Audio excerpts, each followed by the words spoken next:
New York will be in the Mets' rearview mirror before too terribly long. After tomorrow's game, the Mets will be taking the 7 train, hopping on a flight, and heading to their homes. But there's more baseball to play, and we got the guys to tell you about it. Yeah, we can pitch in this booth and we can hit. Well, some of us anyway. At Citi Field in New York, the New York Mets played the Milwaukee Brewers. And a pleasant good afternoon, everybody, and welcome to Citi Field. Gary Cohen, Ron Darling, Keith Hernandez with you as the Mets played their second to last game of the season. Neither one of these teams has anything to play for in the standings, but there are a couple of guys on the field who have something to play for head-to-head. Eric Young of the Mets, Gene Segura of the Brewers, tied for the National League lead in stolen bases going into the final 2 days. Well, it's a little interesting. Segura's had some injury, but with Eric Young Jr. now putting the heat on him and a dead heat for the National League stolen base title, he's going to be playing these final 2 games, you bet. 36 stolen bases, Eric Young, since he joined the Mets. And you all recall, of course, Jose Reyes in 05, 06, 07 had 3 in a row where he led the National League. Scott Pozednik for Milwaukee led in 04. And Gary, I will not steal your thunder. You can tell them about Tommy Harper. I have no thunder, but Tommy Harper did play for the Seattle Pilots, who became the Milwaukee Brewers. 1969, he led the American League with 73 stolen bases. So, in order to win the stolen base title, you got to get on base, and if you're a pitcher, you're trying to prevent that steal. Aaron Harang goes for the Mets today. Really the last look at the veteran Harang for Sandy Alderson and Terry Collins. His last start was a real struggle. He only gave up 2 runs, but 6 walks against the Cincinnati Reds. And for the Brewers this afternoon, right-hander Jimmy Nelson makes his first Major League start. Well, roll tide. The Alabama graduate, Jimmy Nelson, 3 relief appearances so far, but his first start. So it's the Mets and the Brewers, penultimate day of the 2013 season. A gorgeous afternoon in New York. Come on back. All the action coming your way this afternoon on SNY.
The Lexus RX.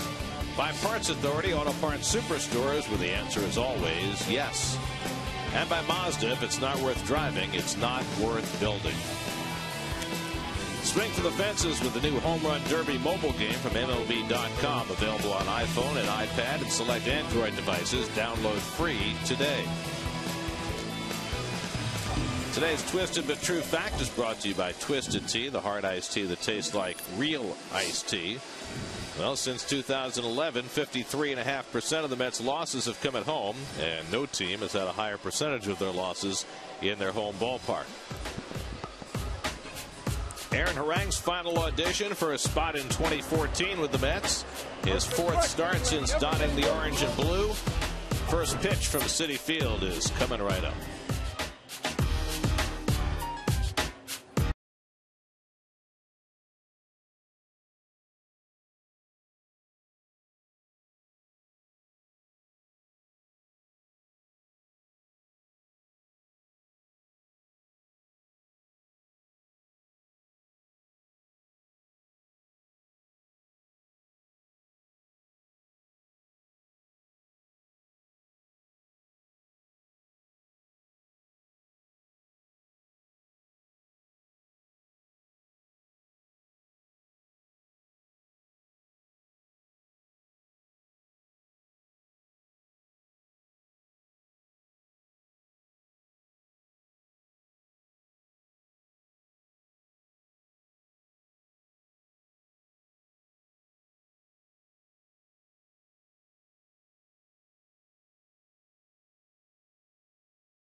Shortstop Gene Segura back after missing 9 games with a hamstring problem.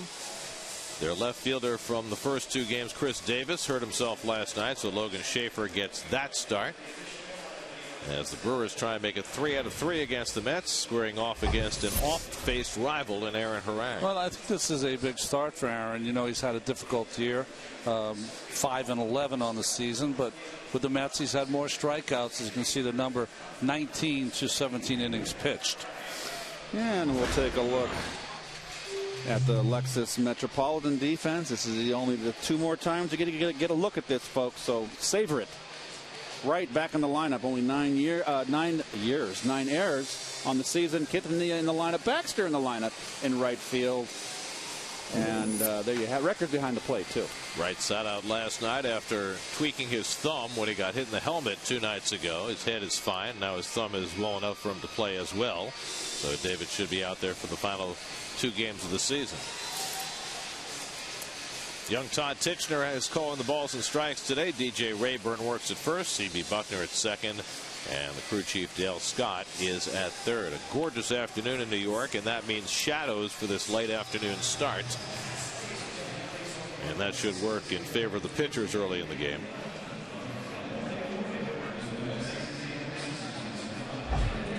Nori Aoki will lead off for Milwaukee. Aoki 2 for 8 in the series.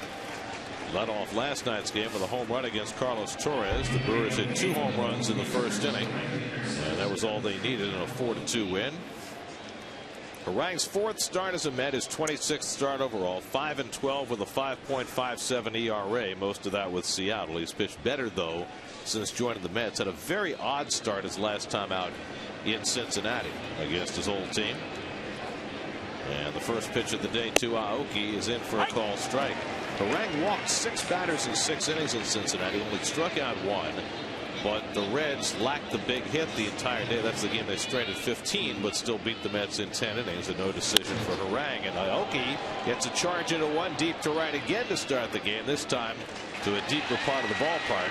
And Baxter able to reel it in for the game's first out. You know, Gary, if you start a game in shadows, what pitchers think are 3 things. 1, you want to start every hitter with a fastball because you believe they're going to look at that to try to gauge how they can see it. 2, the breaking ball should usually work because it's going to be very difficult to see. And if you get ahead, that fastball eye high is the one they swing through. Yep, so unfair. Wah. So these old shadow games are murder for hitters. You want like one of those visors that the accountants used to use, the green visors? It doesn't help. When that ball, you know what's funny, and it's true. When that ball pops out, you look at that shadow right there. It's going to come out of his hand. You can see. Then it's going to pop into sunlight. Segura lifts one to shallow right center. And Lagares and Baxter come together. Lagares takes charge, and that's the second out. Now, when it pops out of that shadow, Gary, and comes into the light, it's real shiny because you're used to your eyes picking up a darker ball. It's hard to pick up the seams. I have to ask you a question, Gary. Are you okay? You're right. I'm worried about you. Well, you know, the season's coming to an end, and I'm getting a little sad that I won't be seeing you after tomorrow. You're very quiet and subdued. Are you okay? It's a late afternoon game. This is usually nap time. Okay. You know? Now Jonathan Lucroy will bat with 2 out and nobody on. Lucroy 1 for 7 in the series. Played first base last night. Back behind the plate today.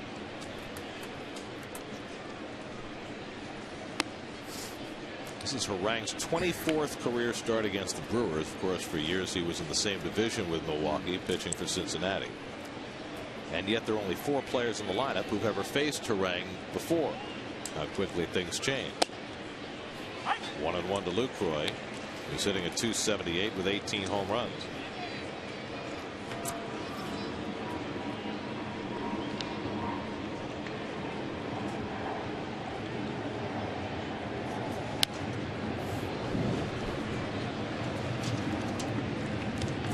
Brewers, with their wins in the first 2 games of the series, have matched the Mets in the standings. Both teams have the same record now, 73 and 87, which means very little as far as the standings are concerned. Might mean more as far as access to free agents and forfeiture of draft picks is concerned.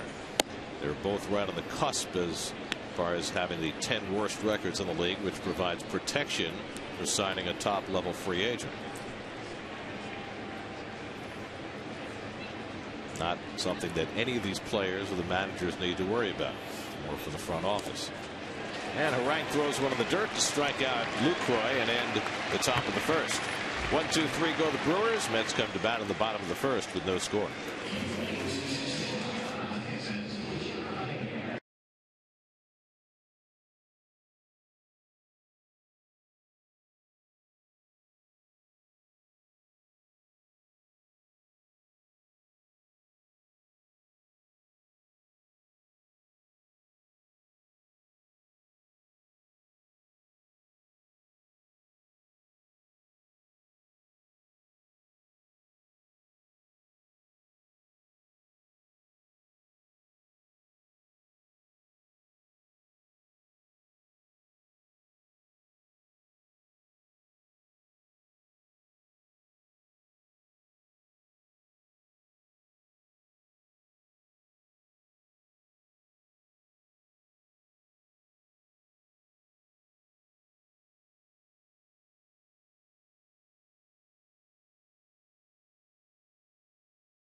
Second for the second straight game. With David Wright back in there, that drops Daniel Murphy into the cleanup spot.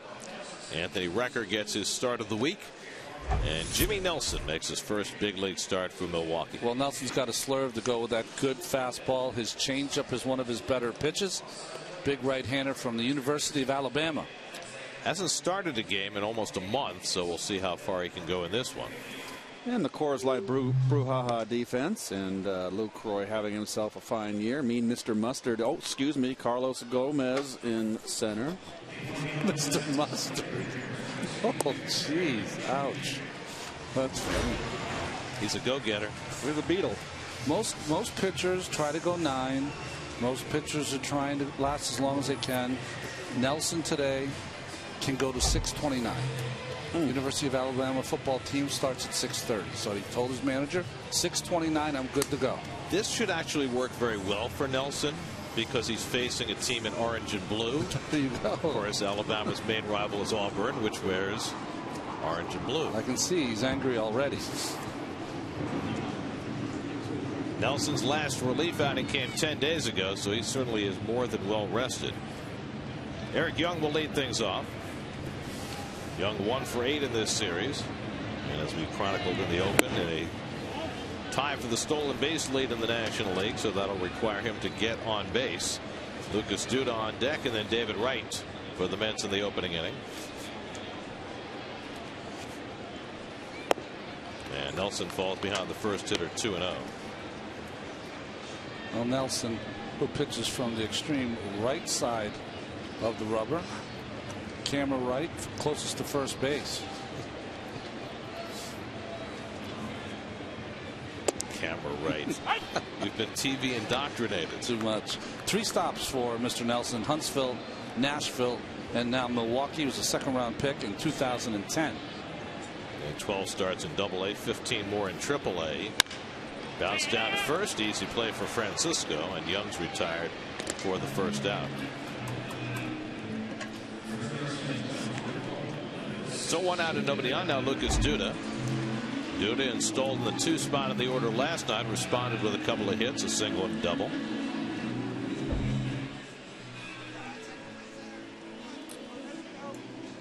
Well, things are coming into focus as far as the postseason lineup in the National League. Pittsburgh is right on the verge of clinching the first wild card spot as Duda drives one to deep left field. Back goes Schaefer, and he makes the catch right before he gets to the wall.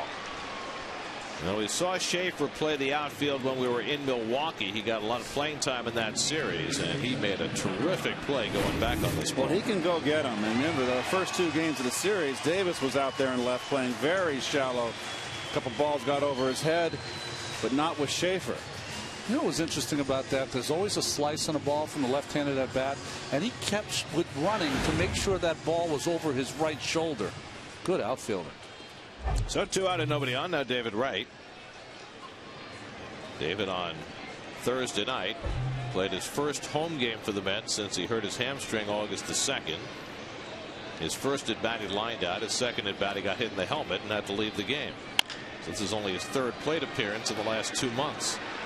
Betancourt, wide throw. Francisco puts the tag on Wright, and that retires the side. So a 6-pitch inning for Jimmy Nelson in his first big league inning as a starter. No score after 1.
Furniture, proud to be the furniture store of the New York Mets.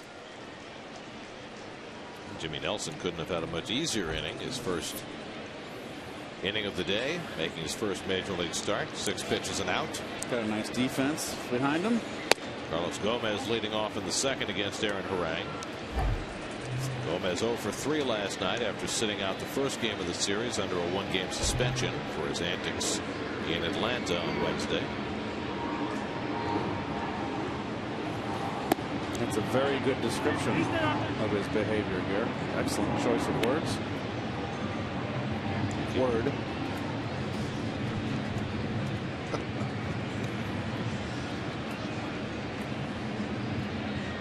Rang behind on the former Met 2-0.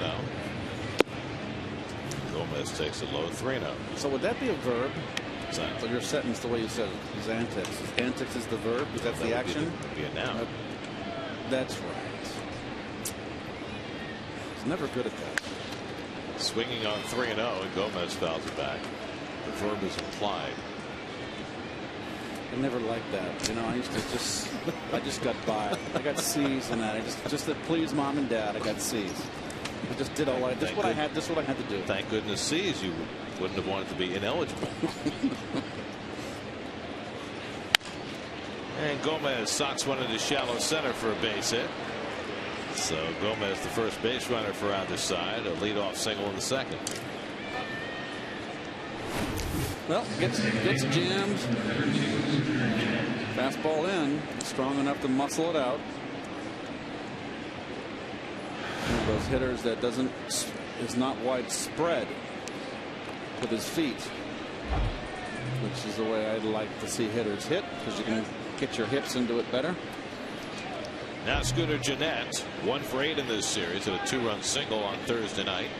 It's been a very pleasant surprise for the Brewers, hitting a .320 through over 200 at bats. Filling in for the injured Ricky Weeks, who has another high-priced year on his contract coming back next year.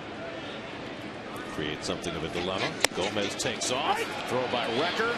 And Gomez safe at second. His 38th stolen base of the year. Now 6 behind the league leaders.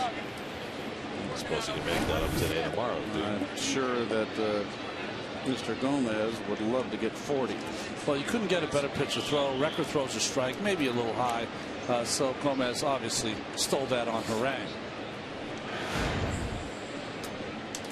So runner in scoring position with nobody out.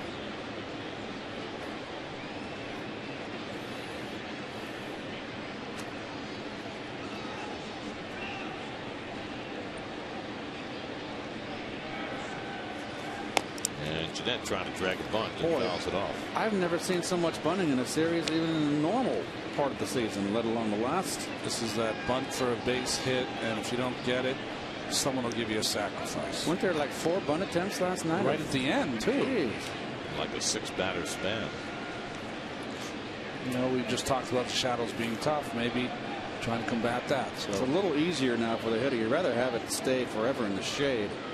If it's going to be in the shade, keep it in the shade. Doesn't.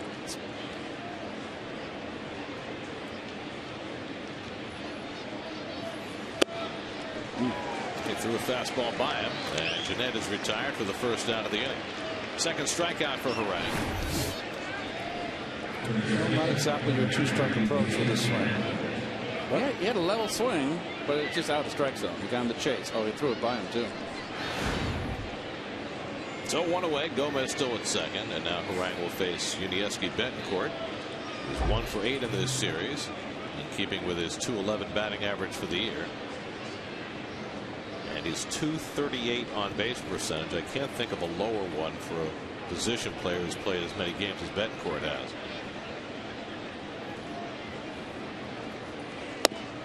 Slider off the plate for ball 1. Well, things are becoming even more interesting in the American League wild card race, heading toward the final day tomorrow.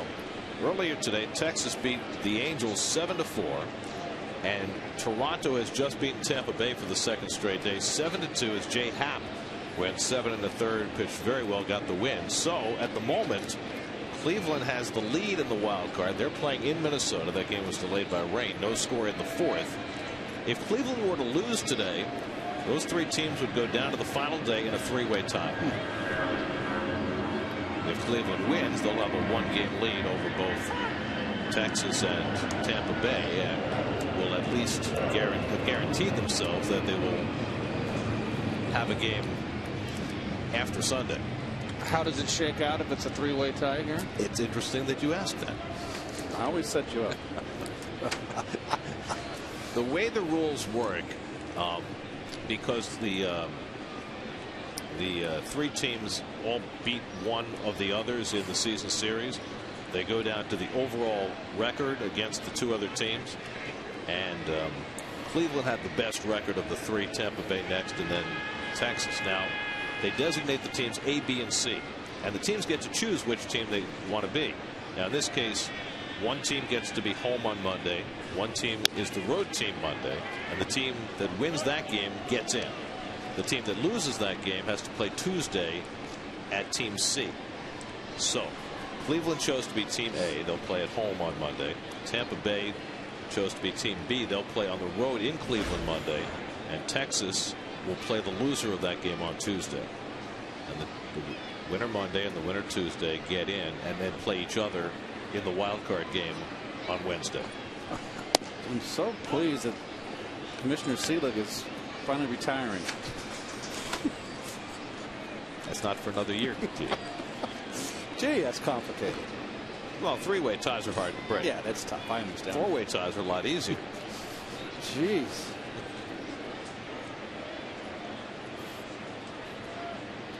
But the bottom line is this: if the 3 teams tie, Tampa Bay at Cleveland Monday, loser plays at Texas Tuesday, and the 2 teams that win play Wednesday for the right to face Boston.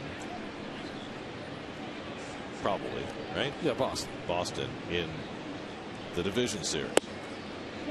Rang misses with a curveball and falls behind on Bedcourt 3-1. So because of this Texas win today, I was going to pack after the game tomorrow, but it will be done when I get home tonight. You have no idea where you're going or if you're going for a game Monday. I got an email from the young lady who travels me, caller Z, and it had 6 different flights on it. So that's how it's going right now. So you could be in Cleveland Monday, Texas Tuesday, somewhere else Wednesday. Yes, absolutely. Have fun. And then start something on Thursday. But you'll be doing the National League once they start the division series. Yes. Once the tiebreakers are all over. And you've got one flight and you know where you're going, so you guys are in good shape. Yes. I'm not going anywhere after the game tomorrow except home to bed.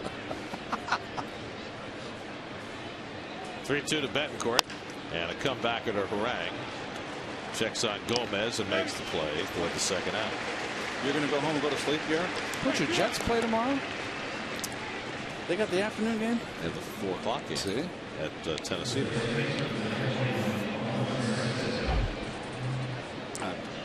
I don't know what to think about this one. You know, I've always the first 3 weeks I've been pretty bad. This is no, actually You've been good. I've been good with the Jets. I don't know what to think about. This is a tough game for the Jets on the road. Tennessee's played much better than people projected.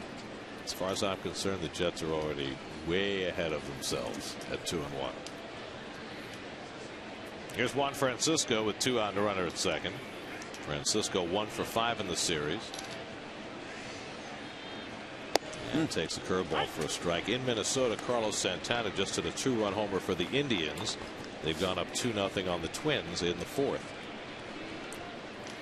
Meanwhile, the Reds are down to their last licks against Pittsburgh, trailing 8-3, a game in which the Pirates have hit 6 home runs, including 2 for Neil Walker. There goes Gomez stealing third, and the throw by Recker, and he's safe. So Gomez gets his 39th stolen base. Well, this is called padding stats. He wants his. I can't blame him here because, you know, he's got 39 now.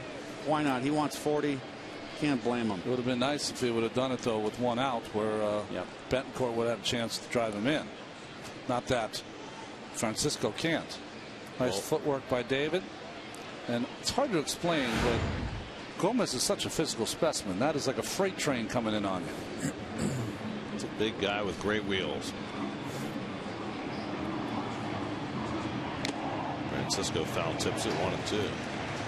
Gomez is one of those players that I always think about. You know, baseball is it's the only sport from where he comes from. But if he grew up in Texas or Florida, he'd be a running back from college or the pros. That's the kind of body type he's got. And I think he picked the right sport. 2-2 to Francisco. It's final in Cincinnati. Pirates beat the Reds 8-3, so Pittsburgh will have home field for the wild card game against the Reds. The Mets got Cincinnati on the downward slant, didn't they? Well, beat them 2 out of 3, so that's 4 straight losses for the Reds. So they'll be in Pittsburgh Tuesday for the wild card game, facing Francisco Liriano before 37,000 raving lunatics in the Steel City. So tomorrow's a Scrubini game for them. Yeah, for both teams. They will be playing their extra players or their extra players on the bench, as they will spend most of the day, Clint Hurdle and Dusty Baker, figuring out their roster, with Dusty Baker having the hardest choice with the talented young Billy Hamilton. You see today he batted Ryan Ludwig second in the order to put Brandon Phillips back in the cleanup spot, but still no Hamilton in the lineup. Well, the scheduled pitchers tomorrow, I got to believe, Cueto's scheduled to go tomorrow, and the game's not important. They'll save him for Tuesday. They'll save him for Tuesday, yes. So it'll probably be Cueto against Liriano Tuesday. They'll probably throw Cole. They're going to throw Cole. I think Cueto might pitch a few innings. Only reason I say Latos is going to pitch that first game, wouldn't he? Tuesday? Or you pitch Cueto Tuesday and save Latos for the first game of the division series. There's how the wild card sits now. So the Pirates have clinched the first wild card. The Reds get the second wild card. Of course, the Cardinals clinched that National League Central last night with their 7-0 win over the Cubs. So congratulations to the Cardinals. That's 11 times in 18 years that the Cardinals have been in the postseason. So Gomez at third, Francisco at first with 2 out. Now Logan Schaefer will come up. Schaefer's had 1 plate appearance in this series and drew a walk. He had a big game against the Mets in Milwaukee when the Mets were there in July, at a 3-hit game.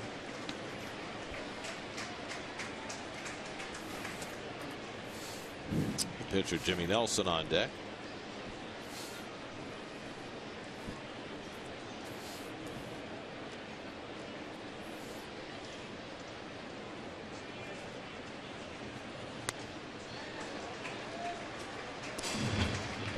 Today's Verizon Text Bowl. Which team do you think will represent the National League in the World Series? Braves, Cardinals, Dodgers, Pirates, or Reds? Text 56812 with your opinion. I have my pick, which doesn't mean anything, folks. I finished last in the pool. Either the Cardinals or the Braves will have home field all the way through the National League playoffs, and of course the National League will have home field as well in the World Series by virtue of having won the All-Star game. So the Dodgers will go to either St. Louis or Atlanta in the first round, and the wild card winner will go to the other.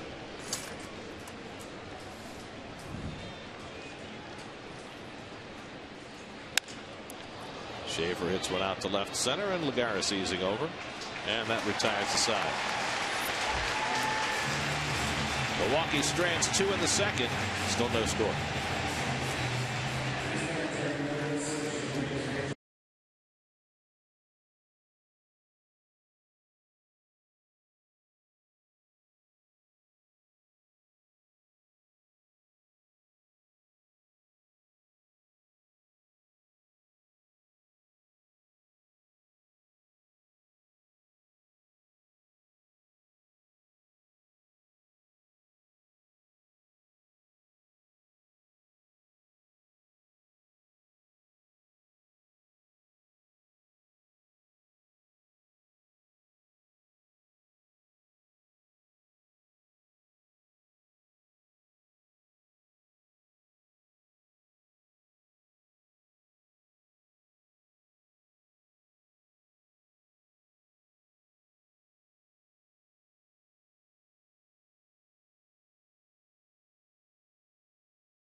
Jimmy Nelson had a successful first inning.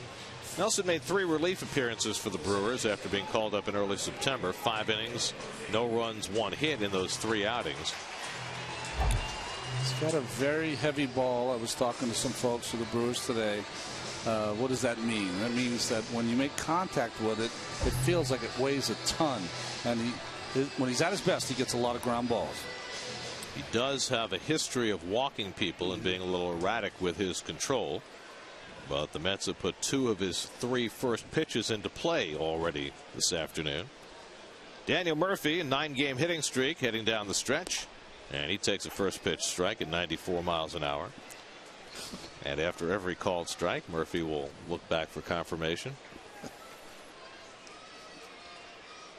Never antagonistically, just trying to make sure he knows exactly where the pitch is.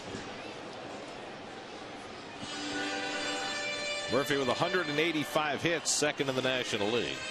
Mike Baxter on deck, and then Juan Lagares for the Mets in the second.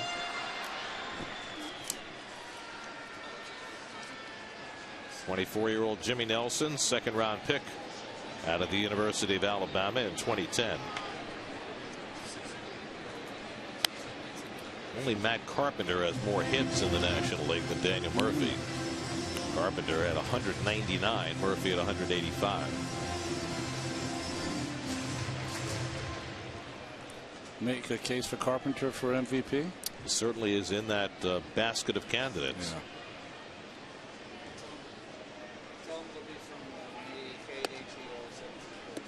1-2 to Murphy. Speaking of MVP candidates, and I know you don't believe pitchers are part of the mix, but Clayton Kershaw certainly finished out his season well last night. 1.83 ERA for the season. Wow. First Dodger with a sub-2 ERA since Koufax. Really? Maybe Torre knew what he was talking about. Remember when Joe Torre dropped the Koufax bomb on Kershaw? Kershaw will lead the major leagues in ERA for the 3rd straight year. First to do that since Greg Maddux, 93, 94, 95. So that's the kind of year he's had. Murphy smacks one toward the gap in left center, and that's down for a hit.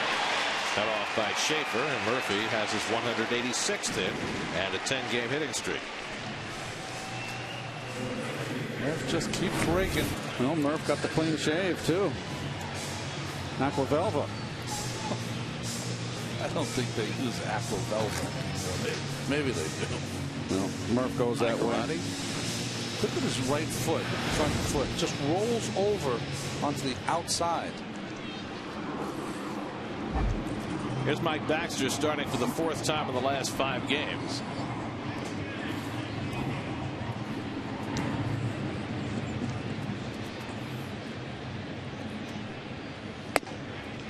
Baxter had a pinch hit single in last night's game, and we chronicled for you how well he's done as a pinch hitter, 286, and how poorly he's done in his other at bats, well below 200.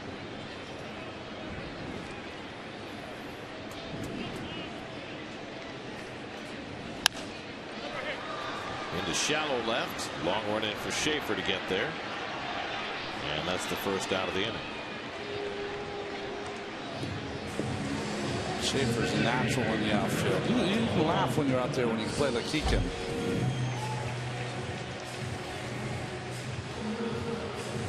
Looks a little like Steve Finley out there, doesn't he? Same number?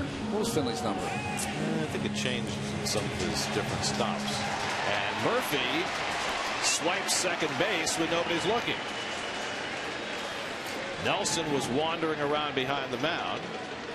Nobody was taking a look at Murphy, and so he just took off. Everybody's a little asleep here.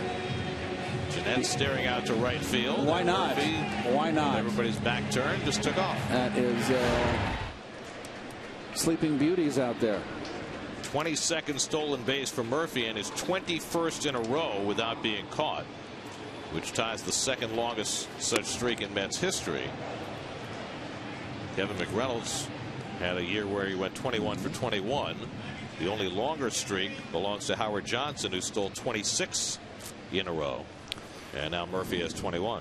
You got 2 young players out there in Jeanette and Segura, and they should be embarrassed, and it should not happen even to a veteran.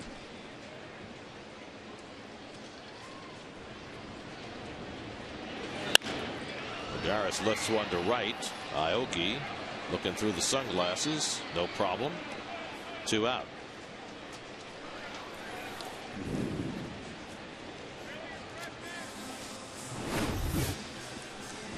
We've seen this a couple times now, right? The ball up and in on the right-handed hitters just can't put any mustard on it. That's been the pitch that's been giving Lagares trouble. That up and in, pitching him in. So 2 out. Murphy still at second. Now Anthony Recker, who's had a very good last month of the season at the plate. He was under 200 for much of the year, hitting at 212. He's had 132 at bats this year with 6 home runs.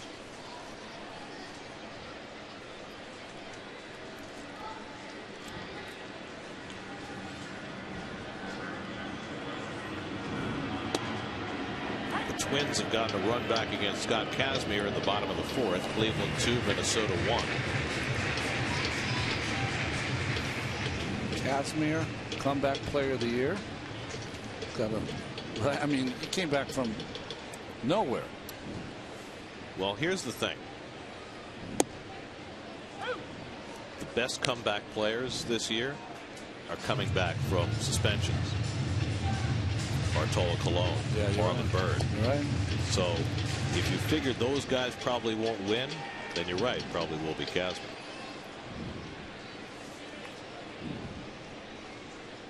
Do they have one in each league for comeback player of the year? Yeah, I think so.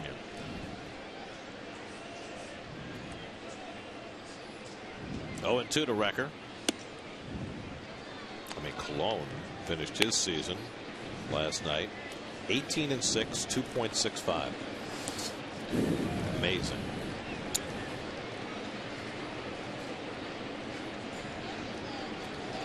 Doesn't run, doesn't lift the weight. Something to be said about that. You can just pitch. Recker went around, strike 3. First strikeout for Jimmy Nelson. That's going to lead off hit, leave Murphy stranded. No score after 2.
Here, full house expected tomorrow for Mike Piazza's Mets Hall of Fame induction. Jimmy Nelson gets his first major league plate appearance. Takes a strike. It'll be Nelson, then Nori Aoki, and Gene Segura for the Brewers in the 3rd against Aaron Harang.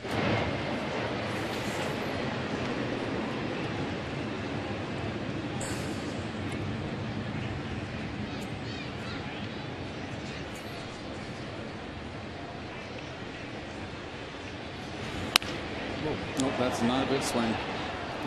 No, it's not going to cut it. If he can pitch, that's all that matters. It won't matter. I've never cared about it. If pitcher hits, great. All we cared about, get the bunt down. First at bat, strikeout. Ronnie, you were a good bunter. Buddy Harrelson taught me how to bunt. You were a good bunter. He was the best. He was the best instructor on bunting I've ever been around in my whole life. Everything he would say was just gold. Plus, it was simplistic. That's, I think, the key to teaching. Yeah. Is that you make it simplistic and you say it and it's concise and it makes sense. And Buddy's such a nice person that you just, you know what I mean? You want to make him proud. Here's Nori Aoki, who fly deep to right his first time up. Bluffing the bunt, takes it high. Well, there's been a lot of talk about what the Mets will do as far as the free agent and trade market is concerned. Looks like one big name is going to be off the board before the season even ends. The Giants reportedly are close to signing Hunter Pence to a 5-year, $90 million deal. Well, Pence didn't want to leave. He made it pretty plain that he liked San Francisco, wanted to stay. He had the great finish, salary drive. Duda has plenty of room.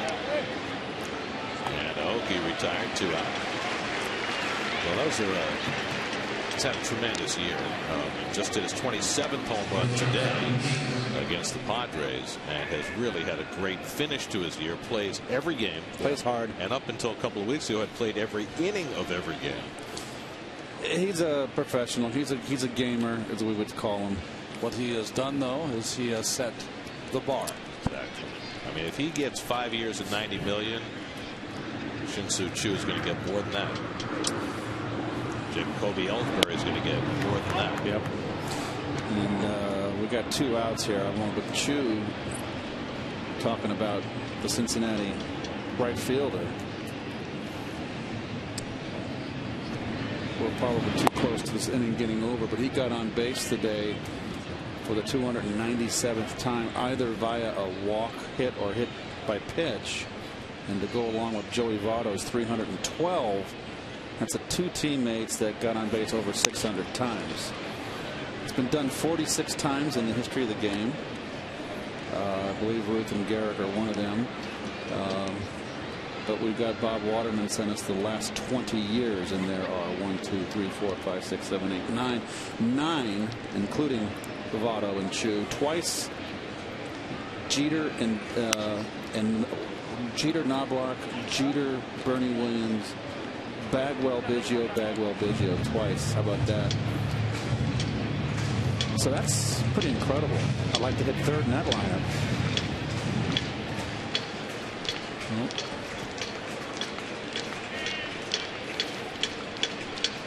So we were able to get it in. Have no fear. Underdog. David Wright throws on target, gets Segura. It's a 1-2-3 inning for Aaron Harang in the top of the 3rd. No score at Citi Field.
Your city probables for the final day of the season tomorrow. John Neese will make the start against Marco Estrada.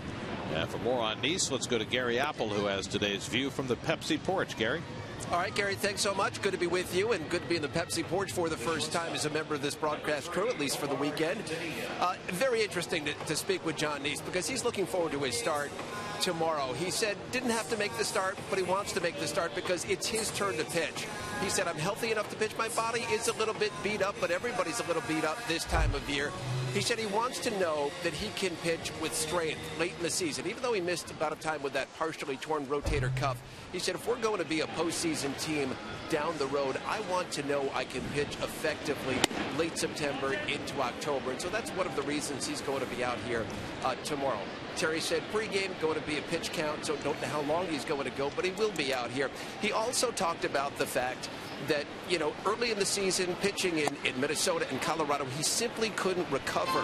He could not recover from those starts. So he said his shoulder feels as good or better than it's ever felt. And so that's why he's going to be out here tomorrow in the season finale. And Roddy, I'm interested to get from you because John has taken some major milestones and some pretty good steps this season. What would you like to see him improve upon as he moves forward? You know, Gary, when I look at Jonathan Neese, what do I see? I see a guy who should make all his starts, pitch 200+ innings, be a 15-game winner.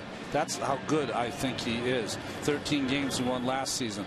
But with that little scare that he had over the summer with a partially torn rotator cuff, I think what it really signifies to him is that if he wants to become one of the elite left-handers, the John Lesters and others, that his physical conditioning, he's going to have to become a beast over the winter. So when he comes back, he is just ready to make every start. He's so important with that left-handed throwing, is unassisted by Francisco off the bat of Quintanilla. If he can do that and dedicate himself over the winter, I see that he can do anything on the baseball field. That's how much I think of him. I never really understood the question about Neese making this last start. He's been perfectly fine since he's come back from the shoulder problem that put him on the DL. He's only thrown 137 innings, and you know what? He also has a chance to have a winning record if he gets a win tomorrow. So I never quite understood why there was a question about that. Yeah, I don't know either, but you know, there's so much noise out there and speculation, and whether it's social media, whether it's the newspapers or whatever, you know, you make your start. It's your turn. The only way that would change, Gary, is that you know, he got to 500, which is great. The only way that would change is if you had someone in your bullpen that you brought up in September, and he's a guy that you're looking at to make a start. So just to get his feet wet, you give him the last start of the season. That's the only way that would change it. Mets don't have a guy like that. Go get it. Get your ninth. Oh, Neese didn't start tomorrow. It was going to be Daisuke Matsuzaki coming back on 3 days rest. How much of it, guys, could have to do with the sort of trepidation that the organization could have with what's happened to Matt Harvey, and then they shut Zach Wheeler down. We saw David get hit this week. Does that play into the equation at all? You know, for me personally, you can't manage around injuries or guys. You can't, what ifs, you know, fear. Boy, you know, he could trip and fall down the dugout steps. I mean, these guys are well conditioned, top of the line athletes, and let them do what they do. Rank strikes out for the second out. Yeah, I don't understand that mentality at all. I mean, as Terry Collins said a couple of weeks ago, he said when everybody's asking, well, why is David Wright going to come back and play? He said, it's his job. You know, you can't preclude injuries. People play the game. People are going to get hurt. You can't put these guys in bubble wrap. I mean, I understand innings limits on guys. I understand that's the current wave of thinking about young pitchers. But that's not the case with John Neese. There's no reason to have an innings limit on him right now. People writing about this stuff that never played and all got a trophy. I mean, come on. Man up and get out on the field and let's go. Oh, jeez. Is that our first everybody gets a trophy of the year? Yeah, that is. Eric Young grounded out his first time and takes a breaking ball strike from Nelson. 0-2. That's some good stuff, huh, this Nelson? It's been fun to watch so far. And you alluded to that he's had trouble with his control, but not today. Nope. tied up Young, but he held the swing 1-2. Well, Michael Bourne just doubled in 2 runs. The Indians now lead the Twins 4-1 in the 5th. So Cleveland may be taking command of that American League wild card race. As Young goes down on strikes, 3rd strikeout for Nelson. So he's allowed just 1 hit through his first 3 innings. No score. We go to the 4th.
Rich Davis will be bringing their edgy take on New York sports to SNY, breaking it all down with their unique fans' perspective.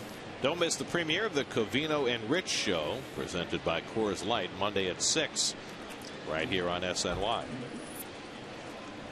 Jonathan Lucroy leads off the 4th inning in a scoreless game and takes a fastball for a strike. Lucroy struck out his first time up, 1 of 3 for Aaron Harang over the first 3 innings. That's 2 more than he had in 6 innings in his last start against the Reds.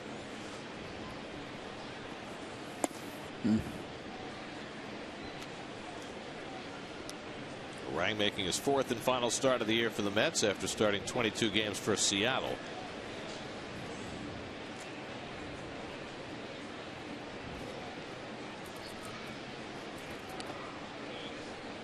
And a curveball in the dirt, 2-1. Carlos Gomez on deck. Scooter Gennett behind him as the Brewers bat in the 4th.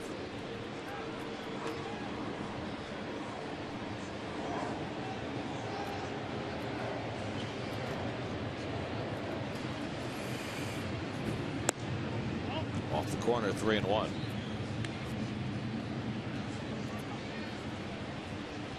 Dangerous pitch here for Harang. The home run ball has been a problem, and Lucroy, what a year he's having. He's driven in more runs as a catcher than any catcher in the major leagues. Along the right field line, Baxter near the sidewall, but he'll run out of room. Full count to Lucroy.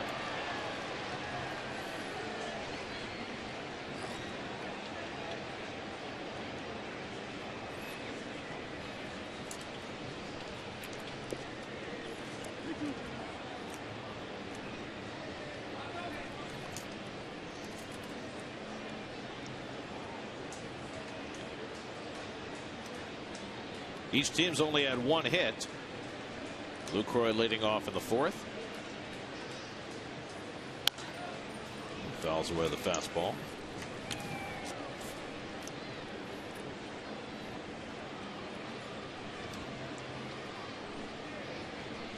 Mets have gone 10 straight games in which they've allowed 4 runs or less. Longest such streak in 3 years. But flip side of that is they've scored very little in the latter stages of the year.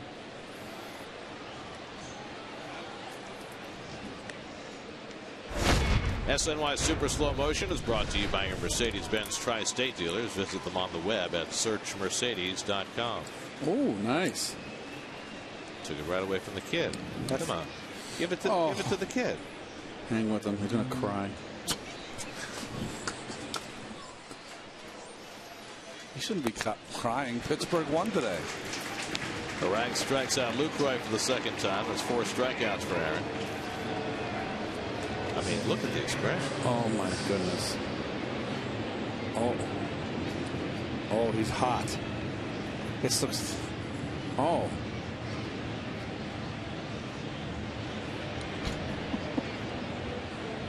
Some great expressions.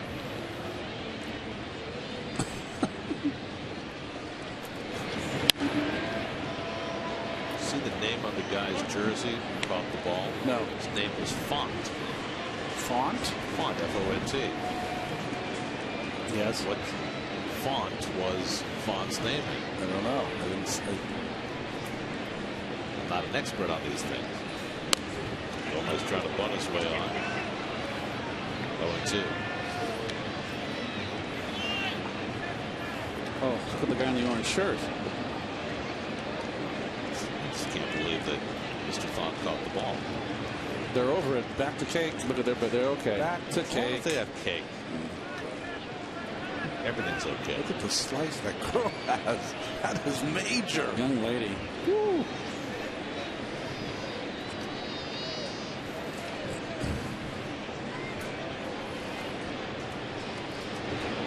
Here's the 0-2. And it's upstairs to Gomez, 1-2. Gomez singled and stole a couple of bases in the second inning. Scooter Gennett waiting on deck.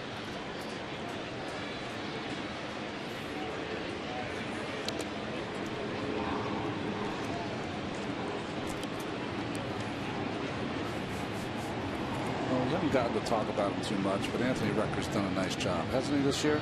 Good block there, and that Moran can bounce those breaking balls before the plate. Very difficult for the catchers. Well, we had Sandy Alderson on last night, and one of the areas that he noted for next year was catcher. And he said it in deference to the fact that Travis d'Arnaud has had an injury history. So that his feeling is that while you want to bring in presumably a backup to d'Arnaud, it has to be somebody who's also capable of taking over as the #1 right. if those injury problems creep up again. And that's what puts Recker's position in a little bit of jeopardy. Would the Mets see him as being that guy? Long drive off the bat of Gomez, deep left field, and that ball is way out of here. Gomez with a long home run, his 24th of the year, to give the Brewers a 1-0 lead. He has had himself a tremendous season. That was a no doubt. He got a hanging breaking ball and launched on it. Stays in with that shoulder, and there you go.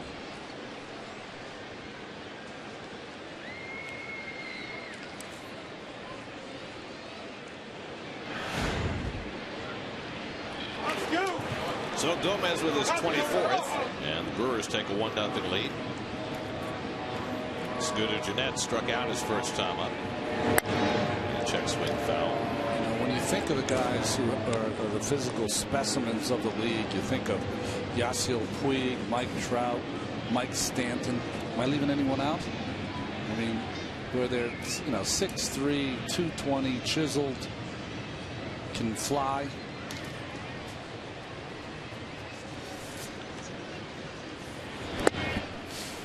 Well, it took Carlos Gomez a long time to develop as a big league player. He was part of the package that the Mets sent to Minnesota to acquire Johan Santana. What's that, 6 years ago now? Yeah. Struggled in Minnesota. Really wasn't. It was kind of a square peg in a round hole with the Twins. All those Twins are so well schooled in the fundamentals, and Carlos was learning on the fly. But he has found a home in Milwaukee, and all of that great talent has finally come to the surface. When they were in the playoffs, I remember asking Ron Gardenhire, I said, how is Carlos Gomez doing? He said, greatest athlete I've ever managed. I don't know if he exactly knows what we're doing over here, but he is the best athlete I've ever managed. 24 home runs, 39 stolen bases, 61 extra base hits now for Gomez. And Jeanette lifts one to center. Should be easy for Lagares. And that's the second out of the inning.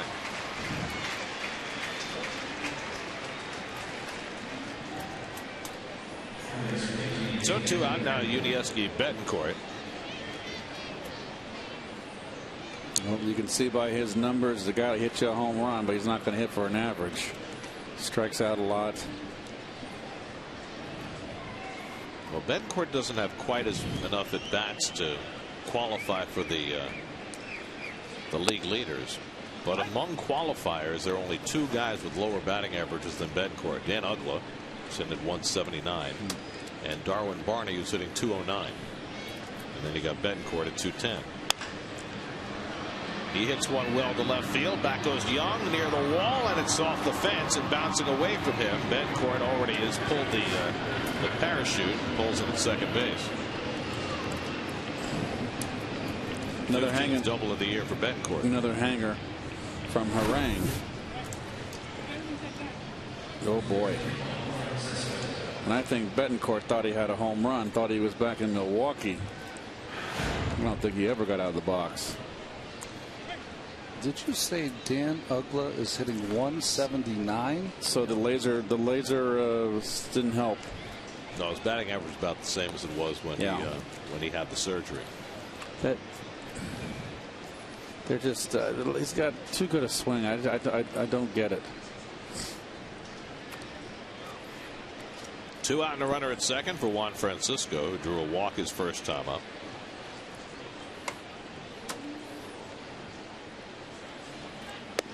And the curveball sits high for ball 1. Here's Betancourt out of the box. No, not bad. He just broke it down coming around first. Hey, 2 more games. 48 hours, it's over. No thoughts about thinking about triple.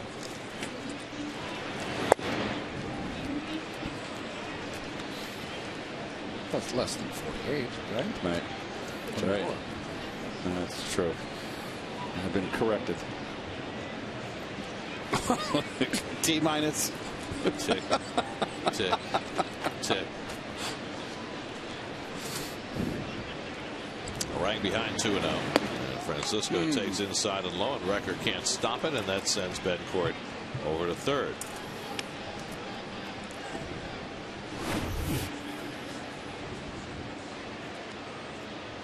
That could be a wild pitch, huh? No movement with the legs. They do score a wild pitch. But that's a situation right there, and I know it's 2 games left in the season where pitcher gets the wild pitch and the catcher really didn't help the situation at all.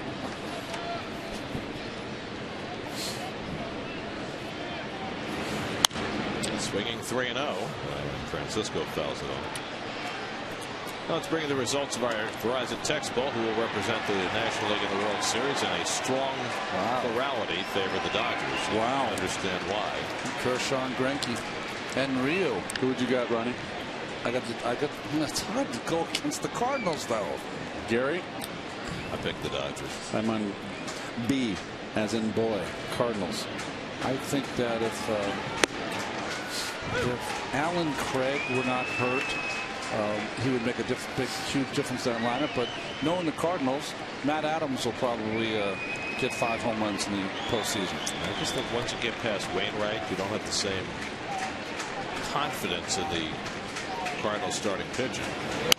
Starting pitching counts for so much in these postseason games. You got Carpenter, you got John Jay, Beltran. You got Adams. Beltran's got to turn over to the right side. Yep.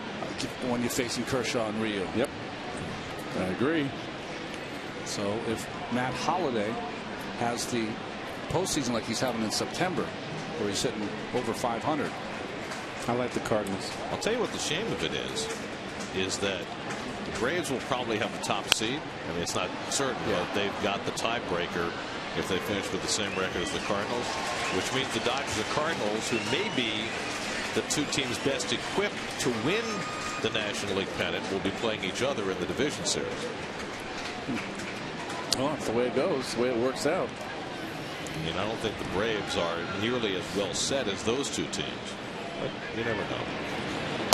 Curveball, strike 3 call, so Francisco caught looking to retire the side. 5 strikeouts for Harang. But Carlos Gomez's home run breaks the ice in this penultimate game of the season. Number 24 for Gomez. 1-0 Milwaukee going to the bottom of the 4th.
Teams coach Mike Westhoff joins the crew to bring a complete game breakdown.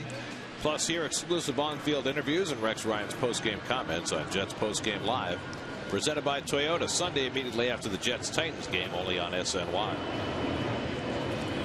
Jimmy Nelson now is supplied with a 1-0 lead. Faces Lucas Duda leading off in the home 4th. Duda hit one well to left field his first time up, and Logan Schaefer made a nice play catching it in front of the fence. Duda, Wright, and Murphy for the Mets in the 4th inning.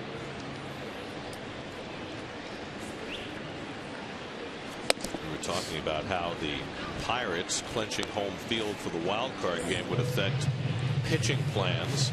And the Reds have just announced that Johnny Cueto will pitch the wild card game for them on Tuesday. You're right, Gary. Let's hope he lasts more than 8 pitches like he did against the Giants. Well, who came in when he came out of that game? Latos. Latos. Well, Sam LeCure, then Latos. Right. Who pitched the yeoman's job of innings. The Reds had a 2-0 lead in that best-of-5 series against the Giants going home. Yep. Managed to lose all 3 games at home. And that was the first step for the Giants as they won their 2nd World Series in 3 years. Zito pitched the game of his Giant life. Yep. Buster Posey with a grand slam home run. 3-1 to Duda. And ball 4 gives the Mets their 2nd base runner of the game. So a leadoff walk for Duda. And David Wright will come up with the man. I mean, what the Giants did last season to me is they had 6 games that when they came to the clubhouse, if they did not win, they were toast. I and they won all 6. It's pretty amazing.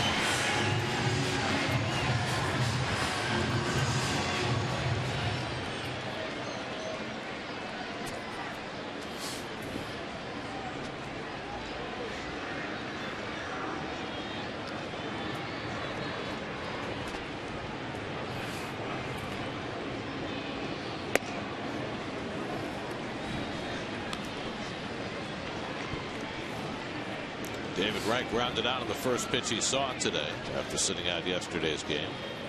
Daniel Murphy hit a cleanup waiting on deck.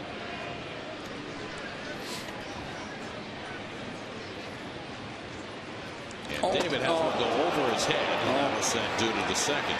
Breaking ball. That's a breaking ball, not intent. No intent, but you look at the expression on David, it's like, what am I in a shooting gallery here? But really, I mean, really, the 2 starts he's gotten against the 2 rookies, Hellweg hit him in the head with a changeup, almost hit in the head by a breaking ball there. Well, home plate umpire Titchener was flinching. So a wild pitch moving due to the second.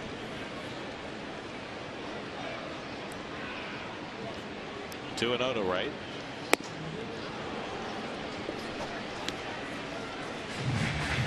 David is not going to have enough plate appearances to qualify for the league leaders at the end of the year. With all the time he's missed, he's going to fall about a dozen plate appearances short. But if he qualified right now, he'd be 6th in the National League in on-base percentage, 5th in slugging, 9th in batting average. That'll advance due to the third. And Segura makes the play on right for the first out. So any way you slice it, 7 weeks on the disabled list notwithstanding, David has had himself a heck of a year. And for a lot of guys, when they sign that long-term contract, that first year is not always the best. I thought he was on his way to one of his best years in the uniform, to tell you the truth. It's always a little nicer when you sign a long-term deal with the team the fans you're familiar with. It's a lot tougher coming in wearing a new uniform, new fan base with a big contract. But Murphy hits one deep enough to get a run home. Duda tags at third. He can trot on in as Schaefer guns it toward the plate. Sacrifice fly for Daniel Murphy, and the Mets have tied the game at 1. So a walk, a wild pitch, a ground out, and a sacrifice fly produce a run for New York. Well, Murph's going to handle the bat nicely. They're going to try to come in and jam him, and you can just didn't get there. Yeah, it's deep enough for the sack. We're getting back to David here. I felt with the captaincy and the new contract that he just really had the best year, his best year as a Met. I mean, he's a well-rounded player, all facets of the game, and not just physically on the field, defense, offense. In every aspect. He's a consummate professional. I thought he stepped up. It's a shame he got hurt. I wonder whether missing all that time will cost him a Gold Glove. Because I think this was the year he was going to reclaim it. It was the best year he had defensively. He won a couple of Gold Gloves earlier in his career, but he's a much better defensive player now. Probably should have won it last year. But he was beaten out by Chase Headley. Headley got it last year, right? Well, coming up, a unique opportunity for us as we get to talk with one of the most discussed 1973 New York Mets, George Stone. Never in Mets history has there been more conversation over the last 40 years about a guy and what he was not allowed to do. All of that coming up as we've been chronicling the Mets' miraculous ascent from last place to the World Series 40 years ago. The Mets came within 1 game of winning a World Series in '73 in a year that they were in last place on August 30th. A truly remarkable feat. And we'll talk with George Stone via telephone next inning. 3-2 to Baxter with 2 out and nobody out. George was a hulking lefty. through all of his pitches for strikes, change speeds. That's an acquired George Stone in the same deal that they got Felix Millan from Atlanta before the '73 season. They traded away Gary Gentry and Danny Frisella.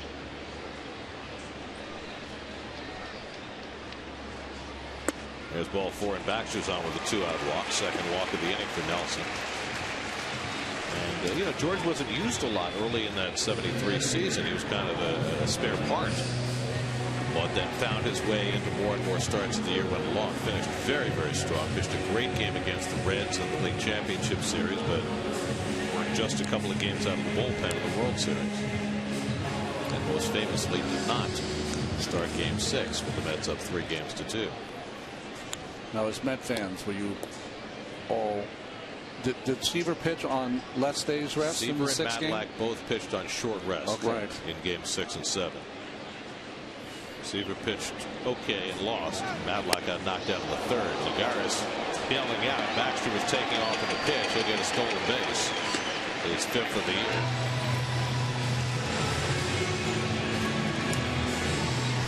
This is another slider.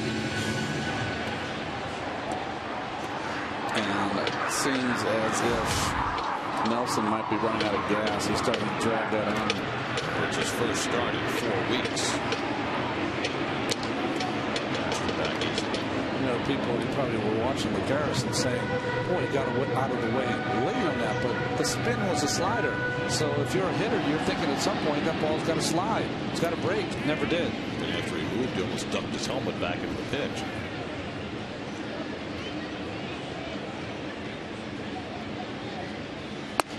And another one up and in. This one a fastball.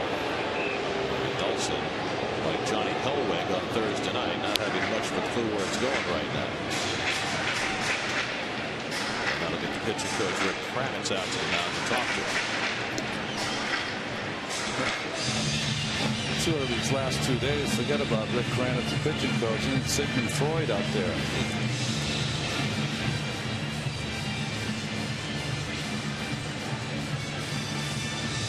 Jimmy Nelson's first major league start after 3 relief outings.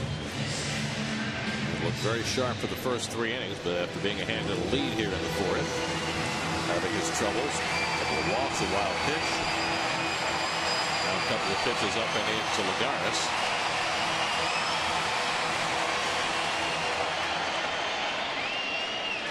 Baxter at second and 2 out. Mets have had just 1 hit in this game. They've scored a run in this inning without a hit. And that one nearly got past Lucroy, who had to do a very nice athletic job to pull it down. I got to believe this is going to be Nelson's last inning. He's just lost it. And he's all over the place. How many times you see a catcher jump for a ball? There's nobody up in the Milwaukee bullpen, so they're confident Nelson can get himself through this 4th inning. 3-0 to Lagares with Recker on deck. And he walked him. So 4 pitches, none of which came even remotely close to the strike zone. And the 3rd walk of the inning issued by the Brewers rookie.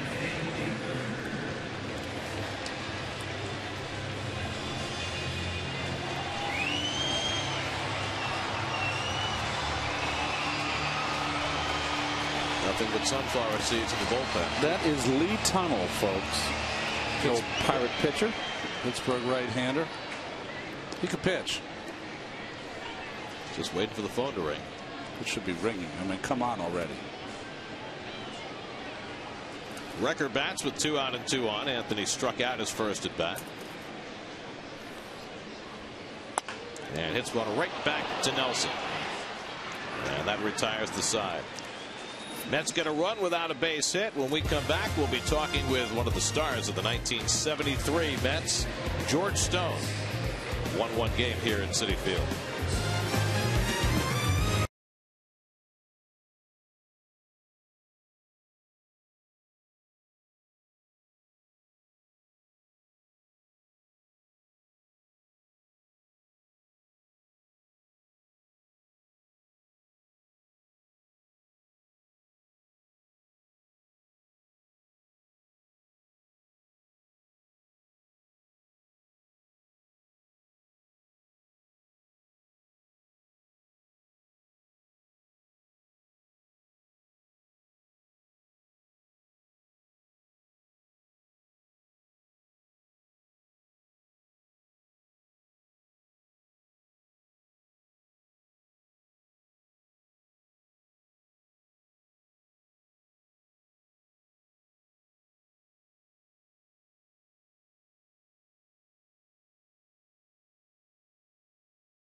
Well, Infinity, this date in baseball history, the Mets were right on the verge of nailing down an unlikely division title.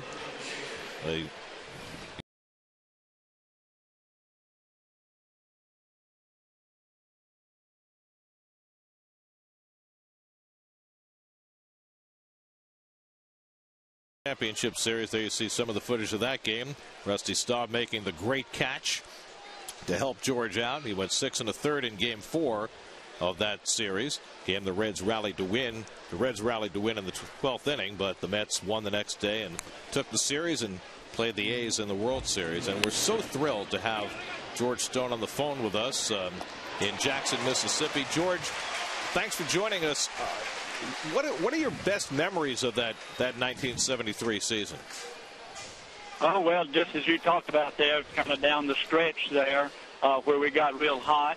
And actually, we didn't win too many straight ball games, but unfortunately, nobody else did either. So we were real fortunate there and just hit everything just right. The timing was right, and everybody just clicked at the same time. Now, you had come over from the Braves the previous winter, and as I recall, the first couple of months of the season, you were kind of an afterthought on that pitching staff, but then you got more and more responsibility as the year went along. Could you tell us what that was like for you? Yeah, that's right. I did not do very much pitching at all for the first few months, and kind of forgotten man, and I didn't know exactly what plans they had for me. But I think I got a break there when I pitched against the Yankees when they had the kind of the inter-city series there, Mets against the Yankees, and I did very well. And I think from that point on, I did a little bit of relieving and did well there, and then got a break or two there, and then started. George, I got to ask the question. In the World Series against the A's, you guys are up 3-2, and Yogi opted to start Seaver and Matlock and didn't go to you. How did you feel about that? Did Yogi approach you, let you know? Were you surprised? Disappointed, well, obviously? Yeah, I kind of had an idea that I would, because I was the type pitcher that gave the A's trouble, and I knew that, and everybody else knew that. So I had an idea that I might start in that sixth game, which is the game that I should have started. And but hey, I was in the World Series, and I wasn't going to gripe about it. So I said, hey, maybe things will work out. Hopefully they will. But I was kind of disappointed because I felt like that I could beat the A's, and I was the type pitcher that pitched well against them. Well, just so you know, George, Met fans have been griping about it for the last 40 years. That's right. 40 years, yeah, I've heard that too. Even in my hometown, Ruston, Louisiana, they wondered about that. Hey, George, Ron Darling, I always have to give a scouting report on pitchers. For our fans did not watch you pitch, what's your scouting report on yourself? What did you feature when you were pitching in a game? Well, I didn't throw a very fast ball, Ron. As you know, I was probably mid-80s. But my main thing was control and change of speed, and that's what got me by most of the time. I've got to ask you about the meeting that happened late in the year with M. Donald Grant and Tug McGraw adopting the "You Gotta Believe" mantra. Can you take us back to that? What that was all like? Yeah, if I can, my memory goes back that far. I can't remember what happened yesterday, but I can remember what happened 40 years ago. Yeah, we had that meeting, and then Donald Grant came in there. It was very, very solemn and very serious. Never cracked a smile, and nobody else did either for that meeting. And so it went on there for a while, and everybody was kind of wondering when he was going to get through with all this. And when he did get through, all of a sudden Tug just jumped up and just shouted loud as you could, "You gotta believe!" And it just cracked everybody. It just cracked everybody up. And even M. Donald Grant smiled at that. It's what he talked about during the speech. He talked about us having to believe, and so that's what Tug did. And it seemed to relax everybody. It seemed to just put everybody in a good, happy mood and just kind of relaxed everybody. Of course, among other things, 1973 was the final year in the career of Willie Mays. What was it like being Willie's teammate? Oh, Lord, Willie, what a great guy.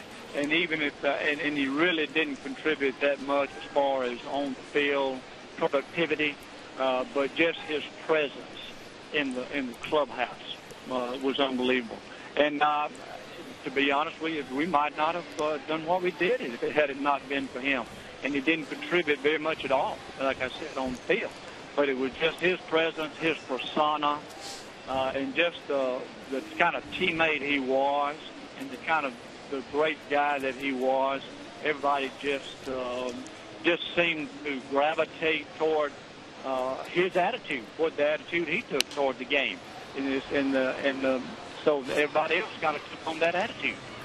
George, you keep contact with any of your old teammates?